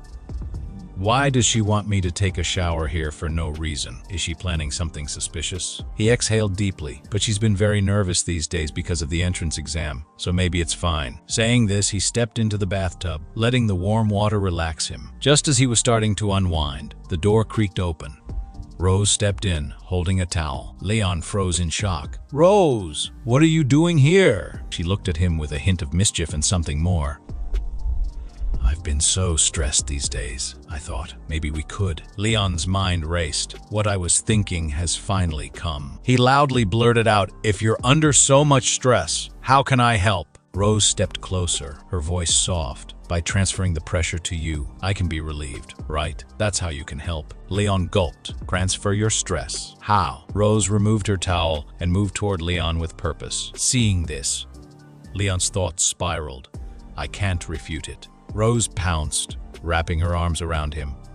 You can't run away, Leon. Just surrender, she declared with a playful laugh. A few days later, the entrance examination for St. Health Academy finally arrived. Leon, Rosa, and Noah arrived at the academy grounds. Leon, dressed in a sharp brown suit, exuded energy as he curiously surveyed the expansive academy. Wow, this is St. Health Academy, he remarked. Rosa stood beside him, holding Noah. She wore a white dress with brown accents, echoing her mother's style. Noah gazed up at the magnificent academy, her eyes wide with wonder. However, Rosa's demeanor was subdued. A slight frown creased her brow, and she seemed unhappy and nervous. Leon noticed her tension. She hadn't spoken since they entered. With a playful grin, he whispered, "What's wrong?" Didn't the stress, relieving activity last night work? It's magic, Rosa blushed, remembering their intimate activity. Though she had initiated it, she still felt a tinge of embarrassment. Damn it, she muttered, playfully slapping him on the back. Leon, unfazed, accepted the playful blow with a smile and stepped forward. Let's go, let's go. Their lighthearted exchange eased Rosa's tension. They entered the ground floor of the office building to finalize Noah's enrollment information. The staff at the front desk reviewed Noah's details. Noah Ake, Mivi, Silver Dragon Clan. The staff's eyes widened when she saw the age listed, 1 year and 3 months. She looked down at Noah, who remained expressionless, and then back at the document with disbelief. Leon noticed the staff's surprise. Is there a problem with that? He inquired. The staff, concerned about causing offense, replied with a smile. Oh no, it's just surprising, she explained. While the Academy's minimum age for young dragons is 1 year, most enrolled dragons are between 4 and 6 years old. Your little princess is quite young, isn't she? Rosa, sensing the staff's underlying doubt about Noah's readiness, appeared slightly displeased. Noah is very intelligent, she stated firmly, placing a hand on Noah's shoulder. Her age is not an obstacle. We respect her abilities. The staff, sensing Rosa's assertiveness, dropped the matter. Very well, she said. Specialized staff will take her to the written test. Accompanying parents will proceed to the 4th floor for a family assessment. Noah was escorted to the examination room, while Leon and Rosa followed the staff to the 4th floor. In the meeting room, an office assistant guided them to a sofa and served them tea. 3 examiners, responsible for the family assessment, sat opposite them. Rosa, feeling a touch of apprehension, leaned towards Leon. He, understanding her unease, remained silent. She took his arm and whispered, based on your experience, do you think these 3 will be easy to deal with? The assistant distributed assessment materials while providing the examiners with additional information. 2 of the examiners scrutinized the documents, then turned their attention to Leon and Rosa. The 3rd examiner remained engrossed in the materials. Leon observed them intently and whispered, man, they seem manageable. Before I met you, I could have dispatched them in 50 rounds. He subtly adopted a menacing expression, clenching his left hand into a fist and mused, if they dare to deny Noah's admission, I'll pay them a visit with a certain instrument. Rosa looked at him in surprise. She hadn't expected such a serious response. The examiners, sensing the powerful aura emanating from Leon, exchanged silent glances. The elderly examiner in the center, with his white hair, white beard, and monocle, spoke first. I am Walter Wilson, Vice President of St. Health Academy, and your assessor today. Please relax and answer our questions honestly. Vice President Wilson's appearance, attire and tone conveyed an air of authority. Leon and Rosa managed smiles in response. Though their nerves remained, Leon inwardly questioned, I wonder what kind of peculiar questions this old man will ask. Vice President Wilson reviewed the information sheet and then, with a serious expression, posed the first question. Can you recall your wedding anniversary? Leon and Rosa exchanged a quick glance, as if anticipating this question. With this, both of them started remembering their last evening, reviewing the test questions they had done together on Roswitha's bed. At this moment, while looking at the exam paper, Roswitha suddenly thought of a question that was not on the exam paper. How should we answer when asked about our wedding anniversary? After all, we have never been officially married, and I became pregnant before getting married, she said. Leon closed his eyes and carefully considered the answer. If they mention a memorable day, it can only be that day. Before Leon could even speak up about the date, Roswitha said, it is the year 1733 in the Genesis calendar, May 25th. Leon and Roswitha moved closer to each other with easy smiles on their faces, and together said that very important date. That was the day I bonded with Roswitha in the dungeon. Leon silently thought in his heart. On that day, Leon was forced to bond with Roswitha, who had suffered from the side effects of his spell, and they had 2 lovely daughters. This is an unforgettable day for Leon and Roswitha. Vice Principal Wilson looked down at the information sheet again and thoughtfully touched his beard, surprised by their story. Married for less than 2 years and the child is already over a year old. This progress seems to be faster than that of an average family. Leon smiled apologetically and immediately explained, Haha, we fell in love at first sight, had a good relationship, and got pregnant soon after getting married. The vice principal nodded, satisfied with the answer, and continued to ask questions. Have you noticed any flaws or bad habits in your partner during the past 2 years of marriage? Leon and Roswitha answered without hesitation. Roswitha's answer was no, while Leon's answer was yes. The vice principal noticed the inconsistency in their answers and looked at them curiously. Although it was arranged by them, Leon thought quietly, our answers need to be a mix of true and false to be credible. The vice principal turned his gaze to Leon, wanting to hear his answer. Leon lowered his head, placed his hand on his chest with a hint of sadness, and said, I sometimes feel like I don't have much presence. Next, Leon launched into a dramatic display of his admiration for his wife. My wife is incredibly capable. She excels in everything, clan matters, household chores, even caring for our children. Roswitha watched him, a playful glint in her eye. Leon, holding her hand affectionately, continued, I long to contribute more to this family. Please don't hesitate to rely on me, he added under his breath. Don't stress me out anymore. The female examiner exclaimed, such a caring husband. She turned to Roswitha.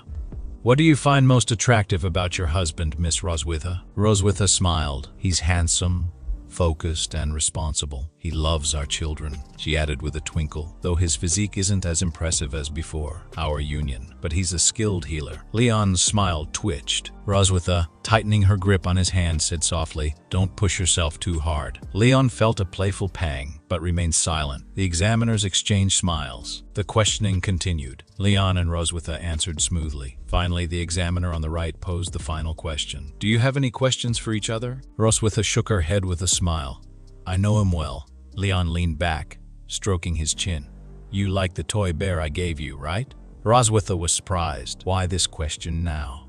She thought, looking away shyly. Yes, I love the toy bear, she admitted. Leon patted his hand contentedly. Good, I'm satisfied. The assessment concluded. The vice principal shook hands with Leon. The results will be sent to the Silver Dragon Temple via messenger dragon in a few days. Later, a messenger dragon delivered the good news. Noah had passed the entrance exam. Noah passed, exclaimed Leon and Roswitha simultaneously. Noah is amazing. Mom and Dad are amazing, cheered Muin, hugging Noah. Noah clutched the admission letter, a rare smile gracing her usually expressionless face. Thank you, Roswitha said to Leon. Leon proudly tapped his nose. Don't thank me. It's all thanks to Noah. My daughter is extraordinary. Let's celebrate with a big meal, Roswitha announced. You come help, so as not to say you're useless around the house. Leon followed her, teasingly replying, all right, I know you're a bit unforgiving.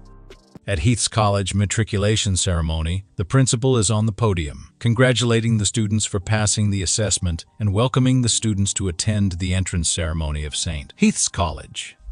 While the students and the parents are patiently listening to it, the headmaster announces that there are many students with excellent academic performance among the new students. They believe that only harmonious families can cultivate such excellent students. They would like to take this opportunity to share some experience with everyone. He announces that he would like to invite Noah K. Melkovich, the top-ranked student in this freshman class, and her family to the stage. Leon, with his family, is directed to the stage. Leon, with Noah and Ross Weiss, boards down the stage while Leon is nervous, wondering how this happened, as he was informed half an hour ago that Noah got the higher score in the entrance test and his wife got the first place in the family assessment. So, although they are pleased to go on to the stage to speak as representatives of the freshmen and the family, Leon is frowning that there is no way this happened suddenly, and he can only pray that all goes well, and he can only bite the bullet and do it. While the headmaster tells Noah that she is the youngest candidate but got the highest score, questioning her thoughts and feelings, and to question what she wants to share with them, Noah states that her mother is a very powerful dragon. When she grow up, she want to be as powerful as her. When she proposed to go to the school, her mother gave her affirmation and support. Her sister Noah has always been by her side, and she is very grateful to her. While Leon is wondering whether she would mention him or not, Noah takes a pause to state that finally, the one she wants to thank the most is her father. He helped her review for the exam every day, and often stayed up late at night to prepare materials, thanking him that she can stand here because of him, making Leon emotional. Noah thanks her father and bows ahead, while the headmaster states that it seems that Leon is very good at teaching children. He questions why don't he give a kiss to her to show his father love, shocking Leon. Leon curses internally, wondering what the principal is saying. He doesn't want the entire ceremony to turn into a scene of patricide. A month ago, Noah wouldn't even let him touch her, so how could she let him kiss her in public? Leon tries to convince Noah, whispering not to be embarrassed, and they can just hug each other. Noah, quite embarrassed, asks Leon to hurry up and finish the kiss. Leon is shocked to hear this, but now that she has said so, Leon kisses Noah on her forehead to create a mesmerizing moment. Noah is eager and says she wants to join her sister too, but the maid barely holds her back, saying she can't go up now. Roswies thinks that, fortunately, it wasn't her. The headmaster states to praise that excellent dragons will never forget to be grateful to their families. The way the Melkovich family gets along with each other makes them feel what a real family should be like. He surprisingly announces that since Leon kissed his daughter, and as a model of a loving couple, how can he forget about his wife, shocking Leon and Roswies. While Leon curses the old dragon, wondering he is really getting ahead of himself, he thinks he should have killed him on the day of the assessment. Leon clenches his fist, thinking that this is the most important ceremony for Noah. He has been through so many battles, so he questions how he can be scared of such a small scene. While Leon is quite nervous about it, he teasingly tells Roswies that they must act like the happiest and most harmonious family, making Roswies quite nervous and embarrassed. Roswies questions whether he really wants to kiss her in front of hundreds of dragons. Leon firmly states there is no choice, as Noah and Noah are watching, and they have to cooperate with him. Leon quietly apologizes to Roswies as he gets close to her. Roswies thinks that although they have slept together and held hands, they have never kissed except 2 years ago. She questions how come he is so calm, as if she is the only one who is nervous. She is trembling with embarrassment as Leon gets closer to her. As they are about to kiss, Roswies branches off in embarrassment, shrugging her mind as she would do it. But to her surprise, Leon kisses her on the cheek. Embarrassed about the moment, Leon goes down, announcing that this is his limit. Parents chant out for a warm-up kiss. Leon quietly asks Roswies if she is comfortable and relieved, making her angry. Roswies grits her teeth, thinking that this guy actually used her to relieve stress, and if it wasn't in front of so many people, she would have pinned him down to the ground. While the headmaster thanks the family for being a model family this year, who brought them laughter and joy, he invites them to rest. After the ceremony, Roswies tells them they are ready to go, and they will pick Noah up next weekend.